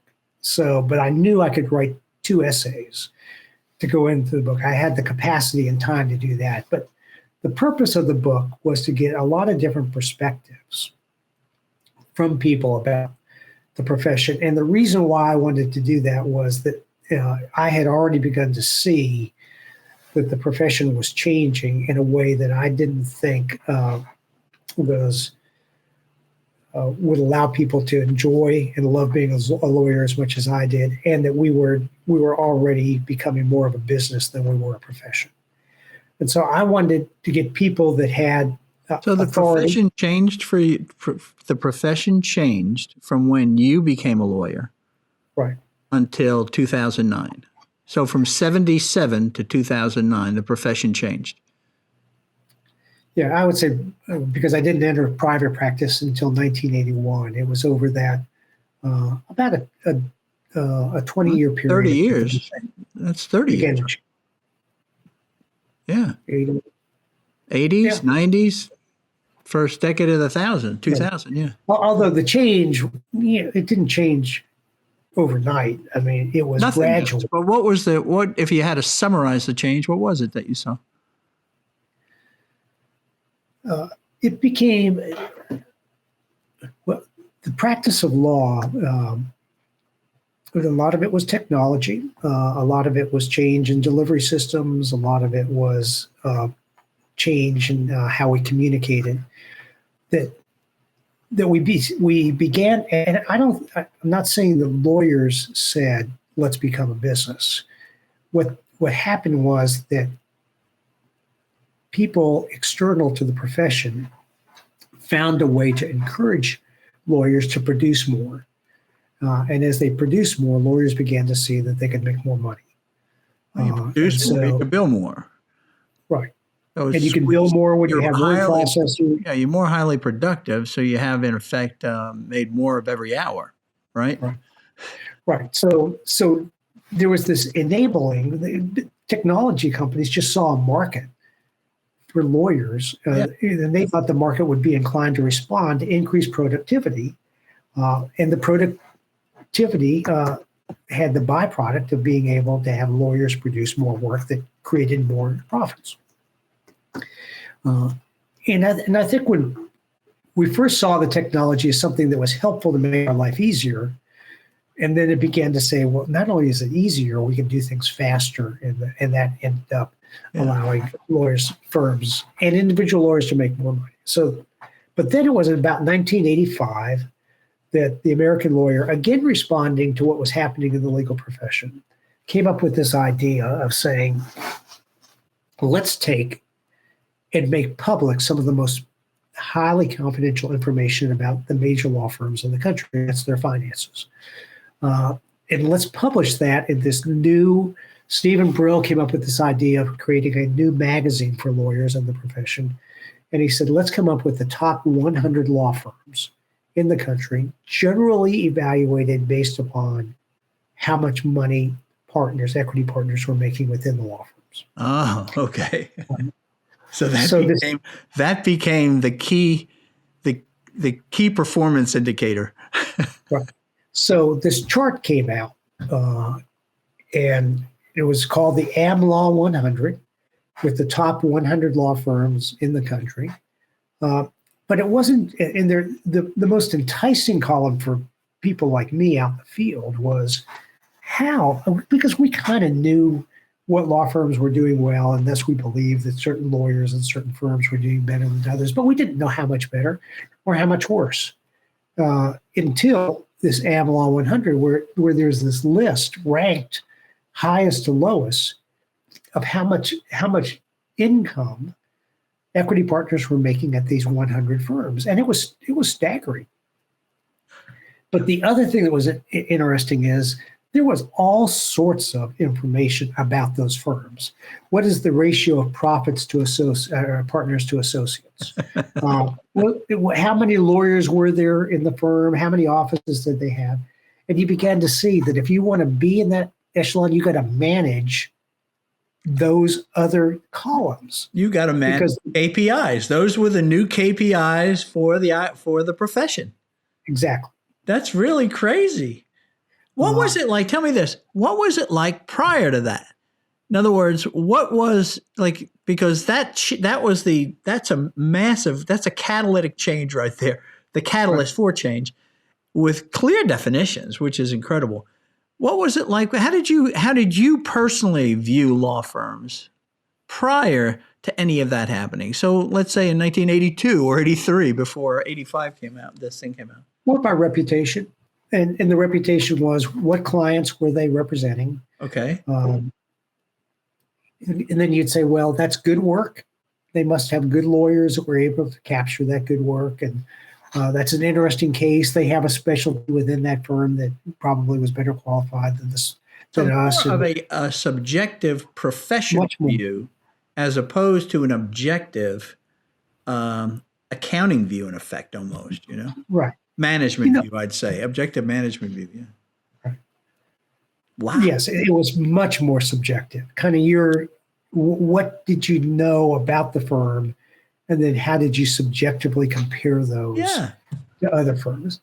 Some of it was size. I mean, you knew how many lawyers generally were in firms, but you also knew there were some firms that just didn't want to become big at that time. There's a question whether or not you're going to be a national firm or a regional firm, and there were some firms that were doing really well that just did not want to become national firms. They only wanted one office. So after this gets published, and now you fast forward 20 years past that published date of that introduction of these KPIs, okay, these management key performance indicators, you decided you need to write this book. This message needs to get to these people because I don't like where we went to, what we've become as a profession. It bothered you. Right. So what was the message of the book? I mean, we told each of the authors and gave them some guidance about the sort of things we wanted them to write about. So, for example, David Kendall, who I met because he represented President and Mrs. Clinton in the Whitewater investigation, I asked him if he would write a reflection. He's a prominent lawyer in Washington. I said, what I'd like for you to talk about is, why did you become a lawyer? I mean, what motivated you to become a lawyer? And he wrote this very interesting essay about in the civil rights era, going down and being a group of lawyers that came down to the South to represent people, minorities that had been abused, and to litigate on their behalf to vindicate their civil rights, and how that was fundamental to him, and as a lawyer, and guided him in understanding what a lawyer's purpose was. And the guy in my firm wrote one about independence, that the key to a lawyer's ability to represent a client was independence, and the obligation that comes with independence. Sometimes it meant that you had to fire clients because they were trying to impede your ability to be independent, or you were giving them independent advice that they didn't want, so they fired you. So that was important. Sally Yates talked about Charlie Curbo. She wrote about a formative experience she had when an older lawyer in the firm went with her to try a case, trying to protect a woman, a minority woman in South or Middle Georgia, who somebody was trying to take her property away from her. but how important it was to have somebody older take the time and help her through that process and support her and mentor her in a real way by giving her advice and judgment about a particular case. And I wrote one on civility. I said, so what does civility look like? And my examples were that, was what I gave a couple of examples where I didn't feel very good about the way that I had treated some lawyers and what I did to respond to that. One was a young lawyer who wasn't doing what I wanted him to do, and I gave him a hard time. And how I called him and I apologized, and said, look, that's not fair to you. We've got to find a way to get this done, but our conversation was not appropriate, and I was much older than he was. So is this thing, was it a book really about the purpose and values that we have forgotten? Yes, at least the people that wrote in there hadn't forgotten. I mean, it was like, I know that. So you've got these, but they're older people too, right? Right. They're older lawyers. There's no 32-year-old lawyers that are writing for you. These are all people that have been in the profession for years. That's true. But by that time, there were some lawyers that had never been told those values because all they did was went to firms and worked and got paid for it.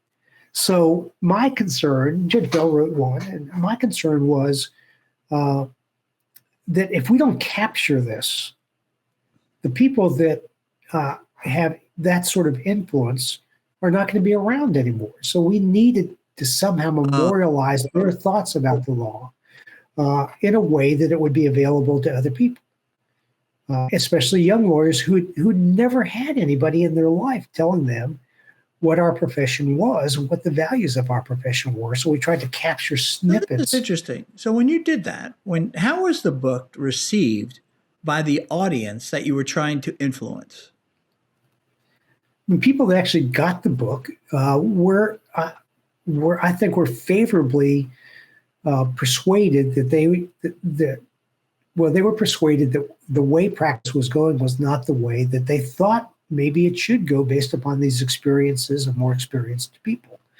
It was hard. The problem with it is that we published it with what we thought was the right publisher, which was the American Bar Association, but they never really marketed it. So a lot of the marketing we did for ourselves. But there are 3 law schools. I know Mercer uses it, and there's one in Ohio, I think, that's using it. There's another, and I think there are others that use it in their professionalism courses. They give it, they make the students buy it, and they say, you need to read this because this is what being a lawyer is really about. And so I knew it had impact. It just didn't have the reach. It's so hard when you're a younger lawyer, I would think, as a younger lawyer, or even as a younger manager in a company or in a tech company or whatever, is to speak to the values and the high-mindedness, yet be measured by the KPIs, okay? And I say, high ideals, sounds good, not real. I have to go back doing what I'm doing if I'm going to progress in this law firm or this company, you see? So it's a tough decision to say, no, I want that and I'm going to follow that. I mean, again, you're going to be rowing upstream, kind of a thing. Very difficult. Not to saying that you shouldn't have published it. No, it is, and comparing lawyers to entrepreneurs, or I think anybody in any profession, that we've gone so far down that road that it is harder to find the place where you fit, where values are in fact important. But there are places where that happens, and I think as a result of COVID, I think there are a lot more people evaluating the way that they were living their life when they were in the thick of working really, really hard to generate their income and their wealth. And now they've had a chance. How many parents have been home with their children for extended periods of time and said, I do miss this. And so it doesn't mean that the market can't shift. Is it going to shift to an extent that we go back to what it was like when I started law practice in 1980? Probably not. But I think that there will develop more options for people that say values are important to me. The collegiality and the values of the people that I practice with is important to me. And if The law relations, you firms- mentioned this, and the relationships with your clients were important to you. right. That's just being those as individuals, not just as corporate names, right? In this book that I've written, The Significant Lawyer, one of the very first presentations I made was to a law firm's leadership and a group of their clients, CEOs and general counsel, at a retreat. So it was a small group of people, and there was a guy from that firm that thought that the book would be a good topic, and would I come and talk to them, which I did. And so I've got lawyers that were servicing Just for clarification, this is the new book, which was released last December, which is The Significant Lawyer, The Pursuit of Purpose and Professionalism. Right. Okay, this is the one that I said I think it was the best values book I ever read. But go ahead. So you're talking to their law firm. It goes to the core value idea. So I've got these lawyers that service these clients, and the clients that are being serviced by these lawyers. And I said, for you, that audience was attorneys and clients. And so I said, what can I say in this book that would be important to this audience? And I said, so let's talk about a statistic. And this is going to be the same in business as well. The statistic is this, that when they poll across the country, when polling is done about what clients like and dislike about their outside counsel, there's always a high percentage of them that say the lawyers that represent us don't know us. We hire them to do a transaction. We hire them to do a piece of litigation, but they don't really know who we are. And so I said, I turned to the lawyers and I said, let's talk about it for a second. There is, and this is not secret information. You probably know that that's a criticism that clients don't think you know enough about them. What have you done to respond to that?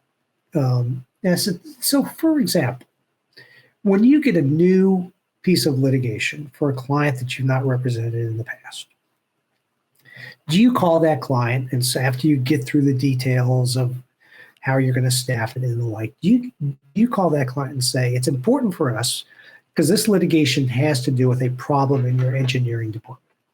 And there's a claim that your engineers didn't do what they were supposed to do. And those are the people that are going to be impacted by the litigation because they're the ones that are going to be deposed. They have to produce the documents. And the senior management responsible for the engineers are also going to be impacted. So here's what we would like to do. We know generally what your company does, but we want to come over and spend a half a day or a day with you. And we want to have a deeper understanding about what your business is. And we want to actually meet with the engineering people, not to talk about the case, but just explain how they organize, who manages who, what's your review process of products that are being developed, and just get a sense, if we're going to represent somebody, we in fact need to appreciate, and we need to be face-to-face with the people that we personally know will be impacted by this. Right. And I said, so why do you do that? And to a person, they all said, well, no. I said, well, why not? And they just didn't. They said, well, we ain't gonna. My client's not gonna pay me for that, right? Well, I said, is it the billable hour? Is it that you struggle with how you're going to bill that? Because I said, look, I won't make you answer this question, but I've been in a firm, and I know you're evaluated based upon your production. And if you do too much of that, even though it's really good in your relationship with your clients and the representation of a client in this piece of litigation, you're afraid that you won't get credit for it because it's too subjective to evaluate the quality of your client relationships. And there was a fair amount of head nodding. And I said, you've got to think about how you can overcome that without sacrificing too much information upon what you're evaluating for either compensation or for advancement. And then I turned to the CEOs and the general counsel, and I said, and you're the other part of the problem, to which they were taken a little bit aback. And I said, look, I've been doing this for 45 years. What what you've just done is you've brought in some firms and interviewed them with respect to a new piece of litigation, and you've just hammered those firms on keeping their bills down, keeping their rates down, saying that you want a discounted hourly rate, or you want a blended rate that reflects that more of the work is being done by younger people. And so what's the message you're giving to them? Don't charge us for anything that doesn't directly get us to our outcome, which is to win the case. And, and I said, so what? That's why they don't call you. Would you like for that to happen? So, well, of course we would. So you need to think about, with people that you hire, how you overcome that 66%. If you don't think they know you well enough, you've got two options: quit complaining about it because you're part of the problem, or correct it, which is what you should do, which is how can we facilitate somebody who's going to represent us to know us better and to know the affected area of our company. Oh, I like that. It reminds me of it. It's sort of like saying, you don't send me flowers anymore. And the answer is, well, it's not in the budget. Right. I heard the guy that invited me said that he was with the CEO of a large company in town, and they were at a hunting retreat. So they were out hunting. And he said that CEO for 3 hours talked solely about their relationship, what they could do more, and how they could improve the communication and the exposure that the people at the company had to them, and that he had to the lawyers.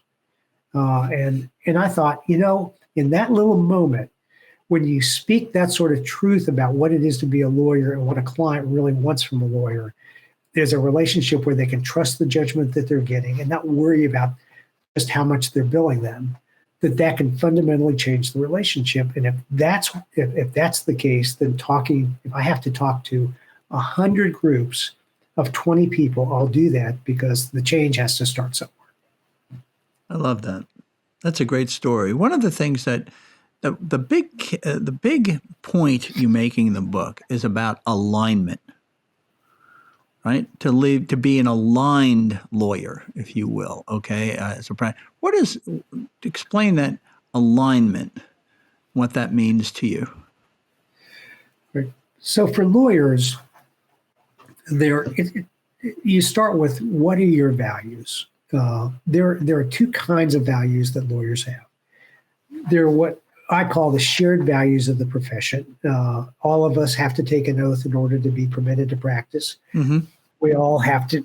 There's ethical conduct that we have to adhere to, and those are all things when you become lawyers that you pledge and promise to do, and they're not optional. Those are all the things to be a lawyer that you promised to do when you were permitted to become a lawyer. The other set of values are, each of us have personal values, and they run the gamut from your family to, it's important to be honest and candid with people. It's important to try to give people advanced knowledge of what's going to happen so that they can be prepared for it. There are values about when you write a pleading, that you do it as succinctly and honestly and objectively as you can without using a lot of rhetoric. And there are personal values about the relationships that you want with your opposing counsel, the values that you want to practice with the courts and candor to the court, the values that you want to have in your relationship. You're calling those personal values. What's that? You're calling those personal values. Right. There seems to be a value set that you're not addressing. Okay. There's the shared professional values. In other words, right. It's almost the oath when I become a lawyer, right? Okay. And then you jump to personal values, but there's those ones in the middle that we talked about with King and Spalding, which are the firm's values. Right. So that's sort of like this mini society values, right? Okay, versus the profession. So I got a profession, I got a firm, and I have me. All right, and I'm impacted by firm values. Right. But that comes in. That is part of the alignment board. So let's take one value. Let's take one value, for example. So you have a value It's important for you as a lawyer to be able to help a colleague that's struggling with a particular problem. They just need outside input or a fresh set of eyes on a legal issue. And the value is that the atmosphere ought to be one where you are free to do that, and that it's encouraged that that be done. So the value would be is we help one another. Right. It is a supportive environment for and the support being to produce excellence in your legal product. So, okay. So those are that's the value side, and we'll hang on to that one for a second. Then the next question is your practice. Where can you? What practice are you looking for? And I think there are three things you look at. The values that you look at is where are you going to practice, how are you going to practice it, and why you're going to practice the way you practice.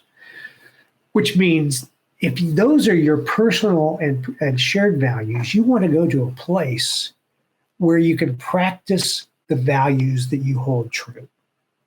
And that's where you begin looking at the values, and it's not just firms, it's in-house counsel legal departments, it's government agencies.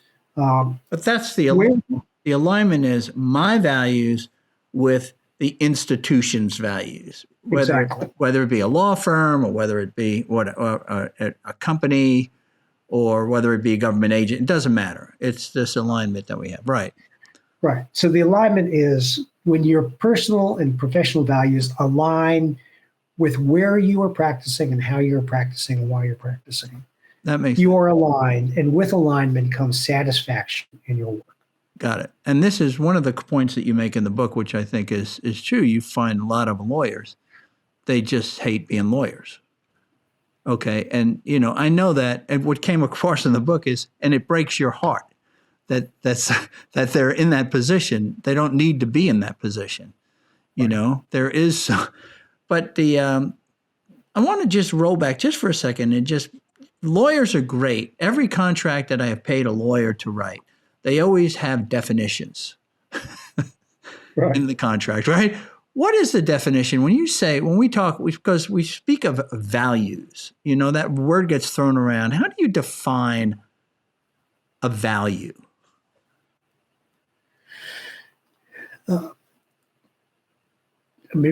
From my perspective, and my perspective is going to be different from. Well, you wrote the book. Come on. No. Well, no, I'm just saying. I'm not saying everybody has to have the same values. I agree with that, but okay, what is a personal values? Yeah, are those things which, and let's just focus on the personal values. Are those things that are important to you because they add value to your life, or that they add enrichment to your life? They enrich other people. They provide a valuable service to others, and that are generally expected or respected by others. Expected and respected? Respected. Respected by others. Okay. Generally, I love that.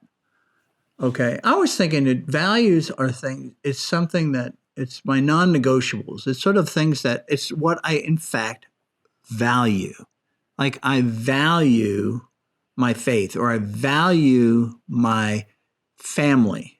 I value my wife. I value my honesty. Okay. I value those kind of things. That's and your value, the way you defined it, it's interesting. It's value as an enrichment. There's, in fact, value.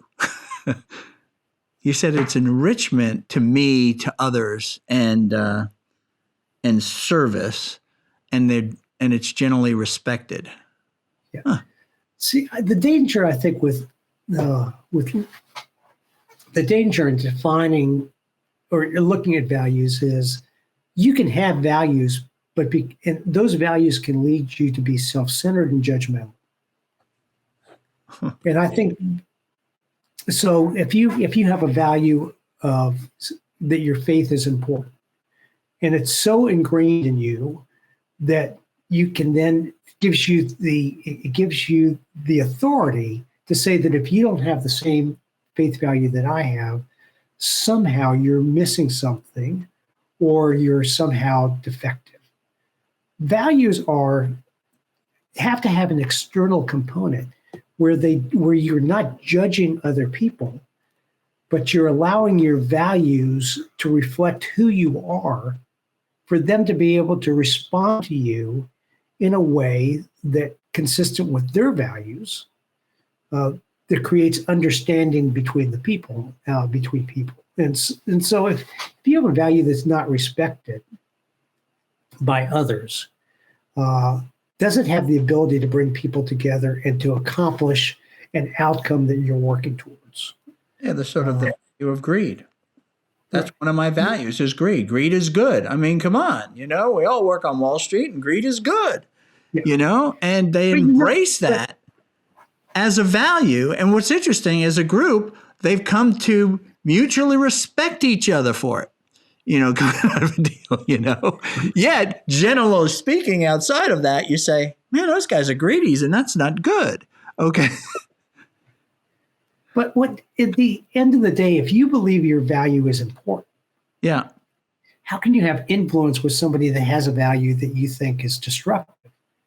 Unless you can do it in such a way to have influence. So, and one of the things, like somebody once asked me, are you saying that the practice of law for the purpose of being highly productive and making a lot of money does not have value? I said, no, it depends upon why you're doing it. If what you're doing is creating a lot of money for the purpose to show that you're better than somebody else, or that you can acquire more goods than somebody else, then I'd say you have to kind of question what the underlying motivation of that is.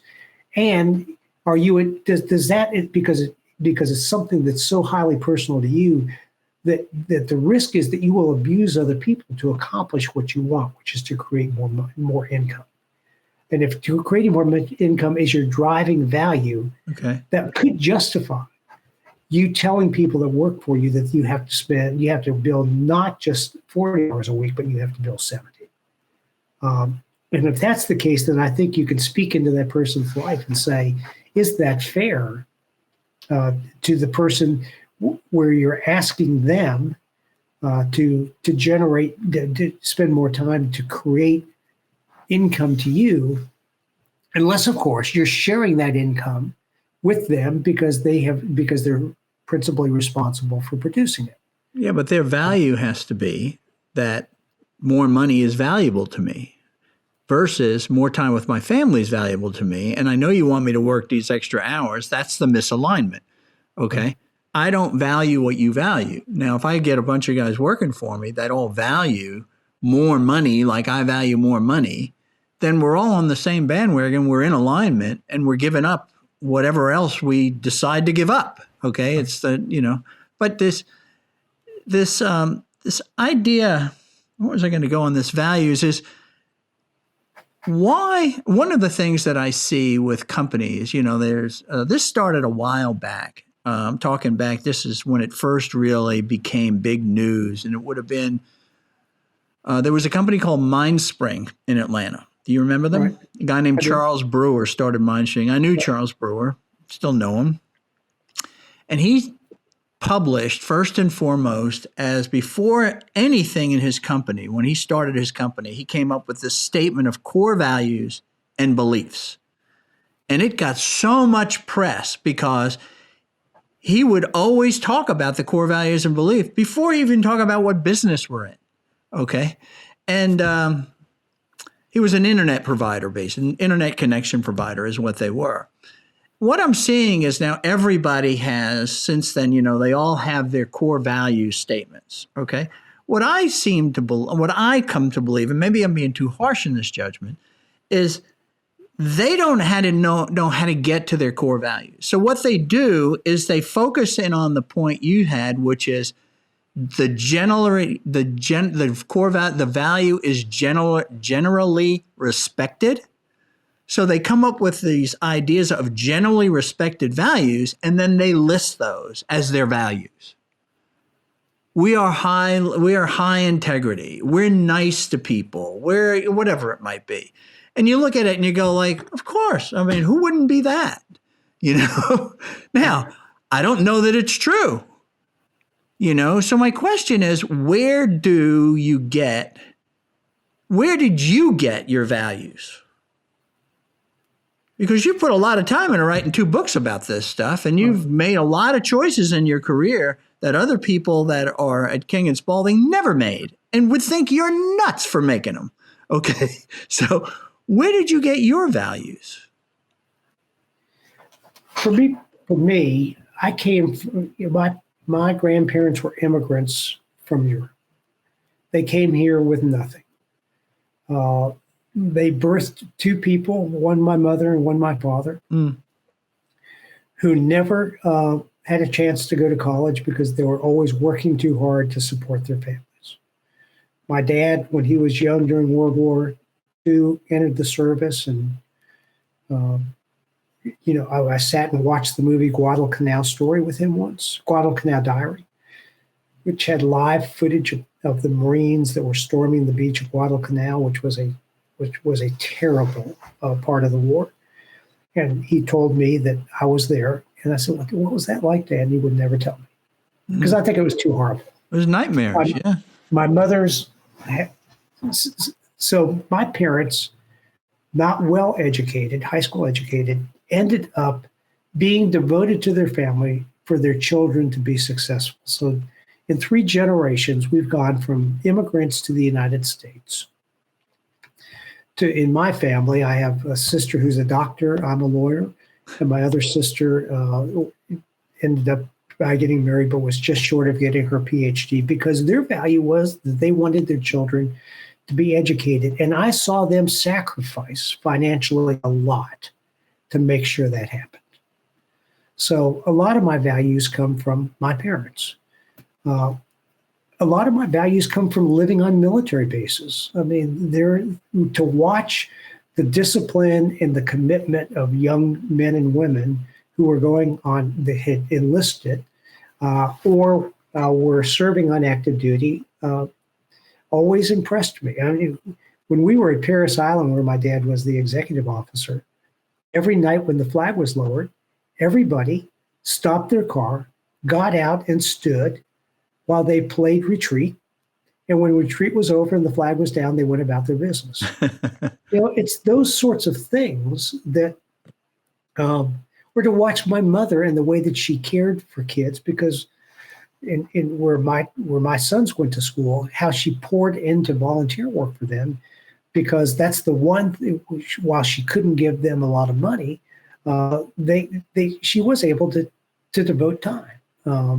They regularly went to church. Were they really spiritual people? No, but they practiced the value of a connection to a community of faith, where people tried to help each other. That became a value of support of other people, centered on a faith. I went into the service. Going back to the idea of the flag, when we were, my first assignment was in Ankara, Turkey, where we were at the headquarters of the United States Logistic Command, and our responsibility was to support logistically the Army listening posts that were on the border, the eastern border, and the Black Sea coast of Turkey. And what they were doing was they were intercepting telemetry information from Russian and Soviet rockets during the Soviet days, so that we knew their rocket capability, and we supported them. We supported the Republic of Turkey, and we gave them lots of weapons, but they were for defensive purposes, and they used F-4 jets to invade Cyprus. And we said, we didn't give them to you for that, so therefore we're not going to give you any more military weapons. They retaliated by saying, well, fine, you can stay in the country, but we're going to make your life harder, including we couldn't get any packages from the United States.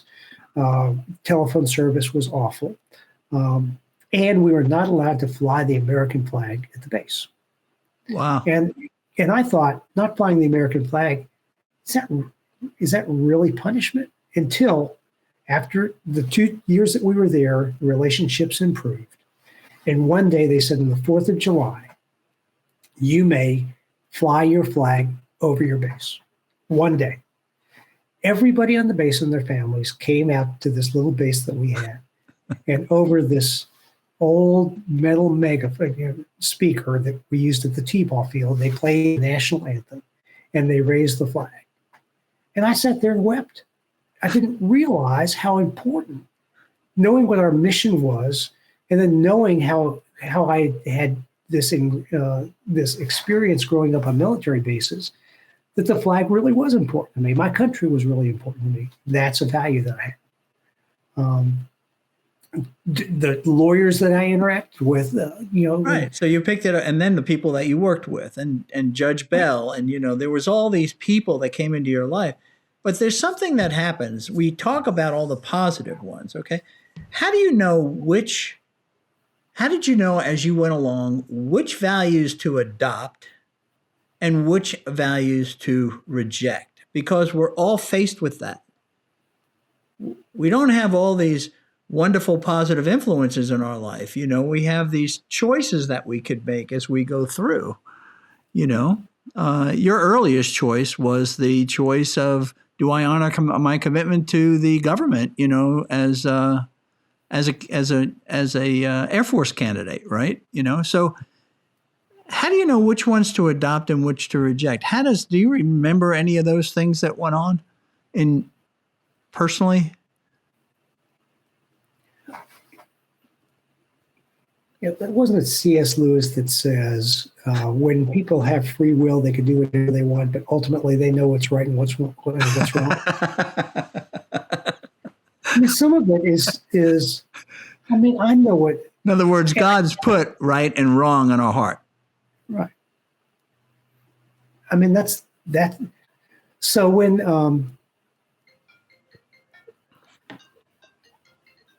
there are just times, like when the guy wanted to close the road, I knew that was wrong. It's wrong to deprive people that have used a road for years, right, decades, to say that your personal interest is more important than the collective interest of those people that had this means of communication. Now, you could sit back and say, well, it's just a road. There are other roads. This is now my property. Before, two people own these different parts of property, these different parcels. And the road was a natural division boundary of the properties, but now they're one. You could argue that that's permissible. I would say there's more to it than that. It is the impact of what you do on people. The impact what? I missed that one. Of what we do on people. Okay. Ultimately. How are the people impacted based on the decisions that we make? Right. Or the values we practice? Yeah, right. So but ultimately what happens is we become shaped and our values become ours when they're tested like that. You have to come to those tests where you go, if I was in a classroom environment, I go, well, that's obviously not right. But now I'm not in a classroom environment. Now I have somebody who's paying me and saying, look, I'll pay you even more if you compromise that value of yours. That's what's happening. That's what's happening in the legal profession. That's what's happening, everywhere. It's all about the money. So I'll pay you even more to compromise you. I'll pay you even more to stay away from your family. I'll pay you even more. And at some point, you either cave and work counter to your values, which puts you in misalignment, which in my case, I think it actually creates a lot of depression. It does, which is why the suicide rate in the legal profession is so high. Oh, really? Okay. I didn't know it was. Okay. Extremely high. Charlie, I think what I'd say is, just kind of going back and trying to pull some of these threads together. I believe in all of us, there's a sense of what's right and what's wrong. Yeah. And it is, and if people have an innate understanding of what's right and what's wrong, and they collectively see that there are other people that have the same understanding between right and wrong, that those people ought to be attracted to each other and they ought to support each other, so that when somebody comes and says, I want you to do something which is unethical, and I'll pay you a lot of money to do that, that the first instinct is, that's wrong. The next question is, am I going to do it because the compensation or the benefit I get materially justifies it? The second question is, well, it's only one time. Yeah. Right. I've presided over enough Ponzi scheme cases to tell you that it's never one time. Oh, okay, good. All right. It's always the first time's easy, the second time's easier. Or the first time might be first time might be more of a struggle, but the second time is not, because you've shown the capacity to do that and nothing happened. So it's funny, you bring yeah, go ahead. My goal is this, that through this book, if I can get people to think about what are their values, that at least some people will say, if I'm going to go to a place and a practice that is consistent with my values, and those places exist, or they have to create them. And if you go to a place where they're lost, then you have to make a decision of whether or not you're going to stay there.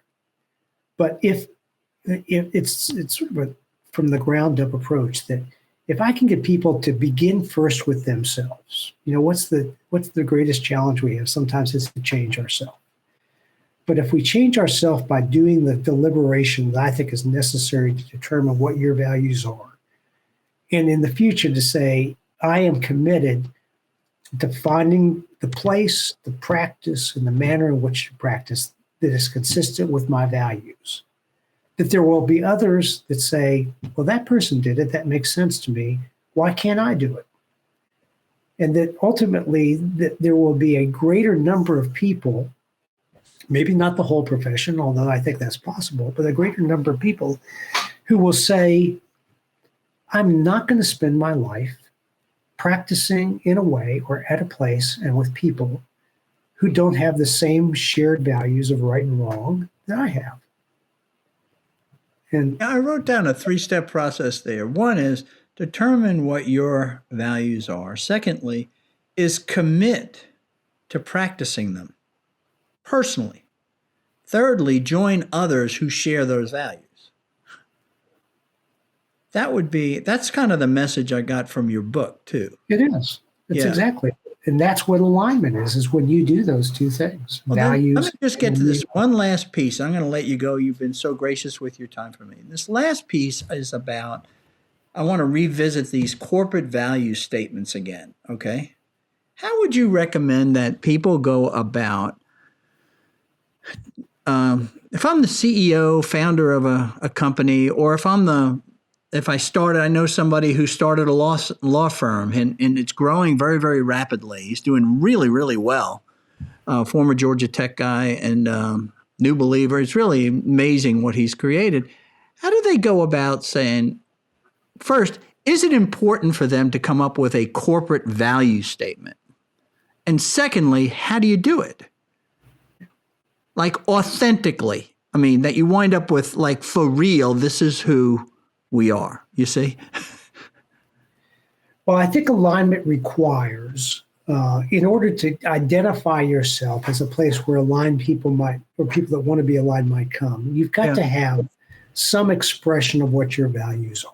So the idea of having stated values, I think is important for two reasons. One is it attracts the people that you want to attract that share those values. And secondly, it's the way in which you are held accountable to what you claim you believe. And this is the best example I have of this. I did an internal investigation for a company that was under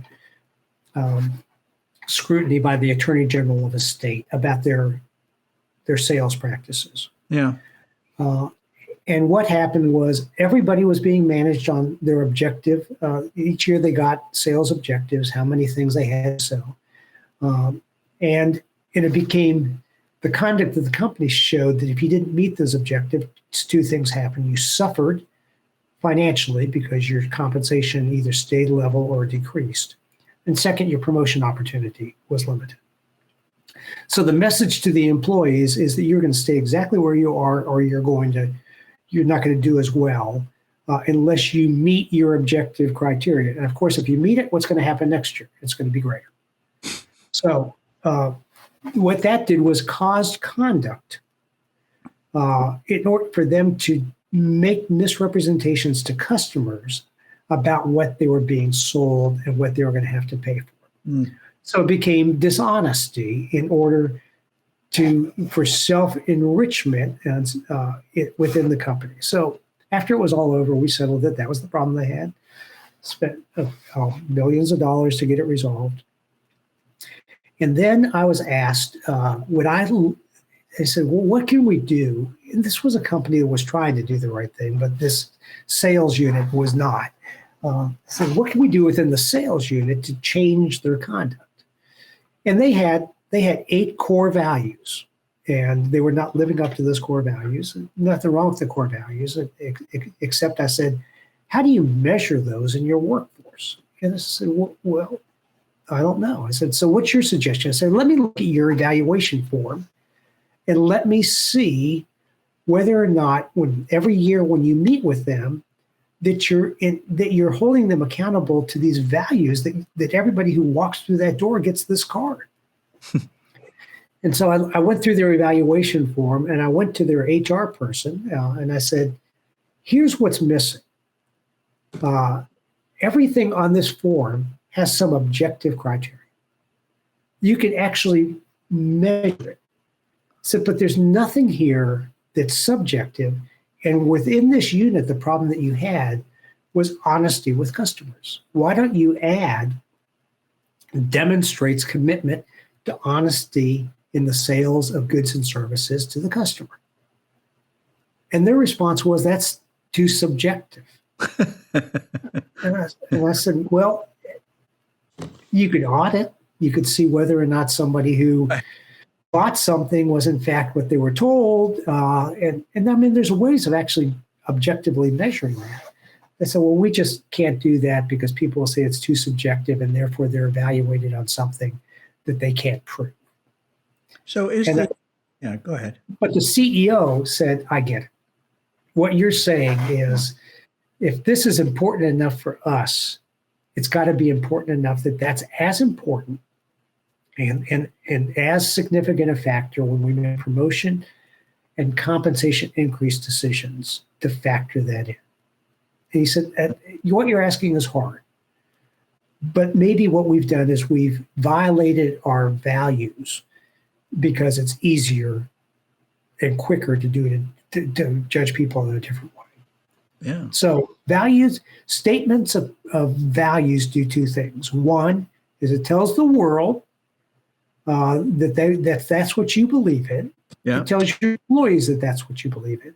And it allows your employees and the world to say, I had an experience with your company that did not show the integrity of your relationship with vendors or fairness to vendors. And you say, well, if that happened, I want to know about it. So it holds you accountable by both the world and the employees because you made it public. But right. Where do you get it? Are the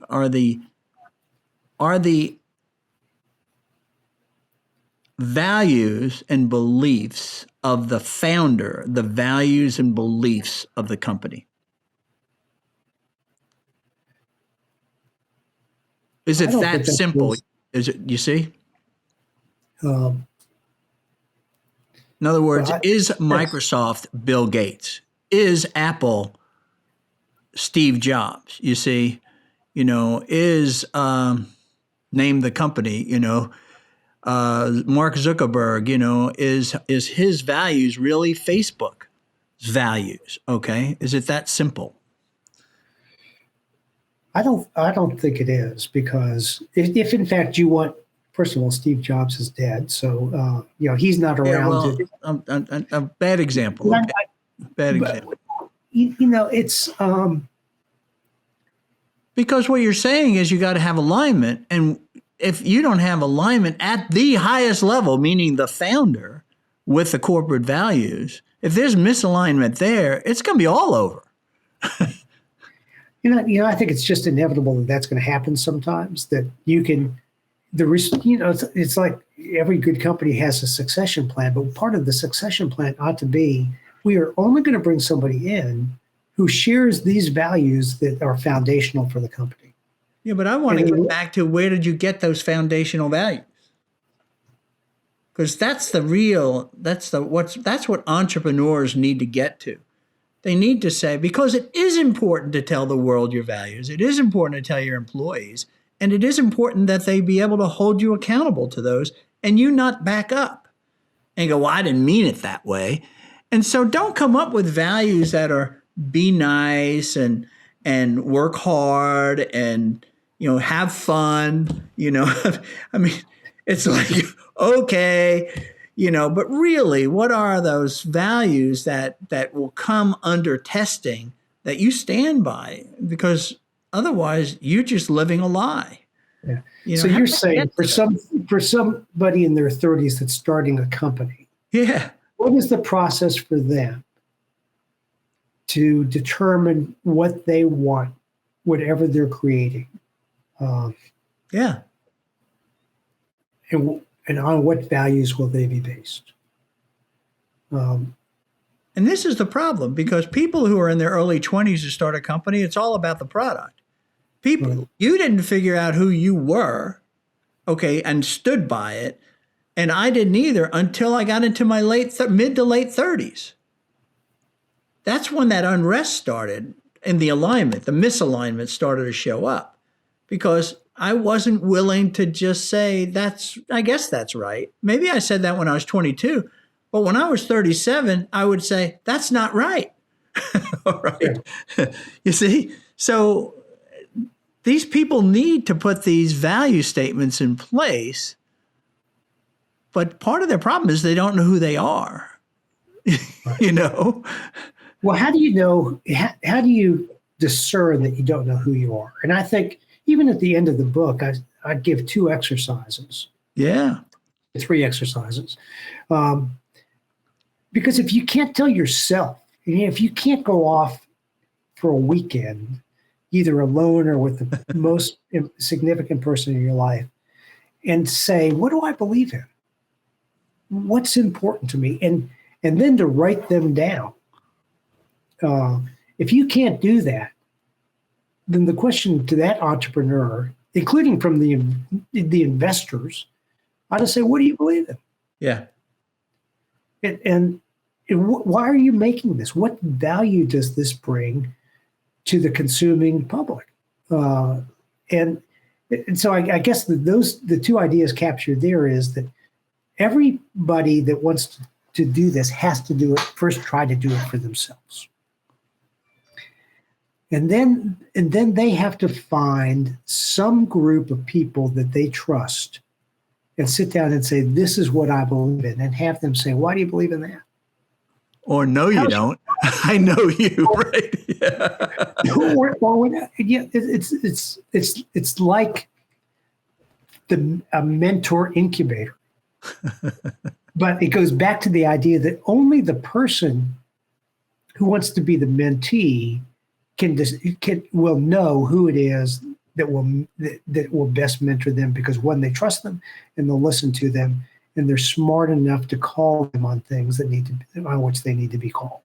I love it. I love it. And I think it's too many people are in their garage making something without saying, why am I doing this? Right. We're seeing a movement afoot, I think, that we're seeing more and more social enterprises, from these millennials, that they're saying it's not about the money. It really is about impact. And so I need to start with impact and work back from that, and never give up never give up the objective of impact. Okay. My son is working, he went to the London School of Economics for a social enterprise MBA kind of thing. And and there's a whole ecosystem around the London School of Economics for that, whereas you don't find that in other areas. But I think it's interesting to just listen to him talk. And I remember the first conversation he had with me, I was like, what? Here I am, the KPI guy, talking to the social impact guy, right? And I'm like, what? how does this work? But he's proving it out. And he's willing to struggle through it, So I think there's light. There's certainly light at the end of the tunnel. Last question for you. I had a guy the other day say, you talk to a lot of people in your life. Who really had an impact on? Who do you really admire? Okay. Which is also a reflection of my values, right? So who have you really admired? I mean, who do you hold up there on that sort of pedestal and say, that guy got it right? These are outside the people I've already talked about, or could be them. Could be one of them. Judge Bell has had a profound impact on my life. Mm. And most of it had to do with his value and his belief in people, and his desire to help people, including corporations. And it's, everybody is entitled to help if they have a problem. And he practiced that and was invested in a lot of people, including me. And so he was really instrumental. Frank Jones, the same. The person that I respect the most, that has had the greatest influence in my life, is Betsy. And I have, as recently as yesterday, I began kind of processing for her what I was doing, why I was doing it, and some questions I had about whether or not that was consistent with what I wanted to achieve in this season of my life. And she's totally honest with me. She knows me better than anybody else in the world. She is invested in my well-being and my success as defined in all the best ways. And she has the courage to stand up to me and ask me the hard questions. To have that person immediately available to me at any time I want, is the greatest influence and blessing of my life. And she's just a wise person that has a deep, deep faith, and wants the best for us together as a couple, for our children, and for me personally. And let's end with that. But I'll tell you, you summarized what you explained in the stories that you went through in the different parts. I'm talking about the real intersections in your life, the crossroads of your life. She was always right there. right. Okay, giving you the right advice as you went along, which kept you in alignment. Okay, which is pretty cool. I think it's been a great story. So thanks for doing this. Well, thank you for letting me do this. This has been helpful to me too. Sometimes it's hard to articulate all the things that you believe in, and you've asked some good questions that, especially the one about how do you define values. And it's like pornography, you know it when you see it. Values are known to all of us. It's whether or not they're important enough to let them guide our life. No, I think it's great. Well, I'm going to do a little bit of I'm going to switch you off the screen, do a quick summary, close, and then I'll get back to you and just say goodbye, off camera, if you will. Okay? Thanks. All right.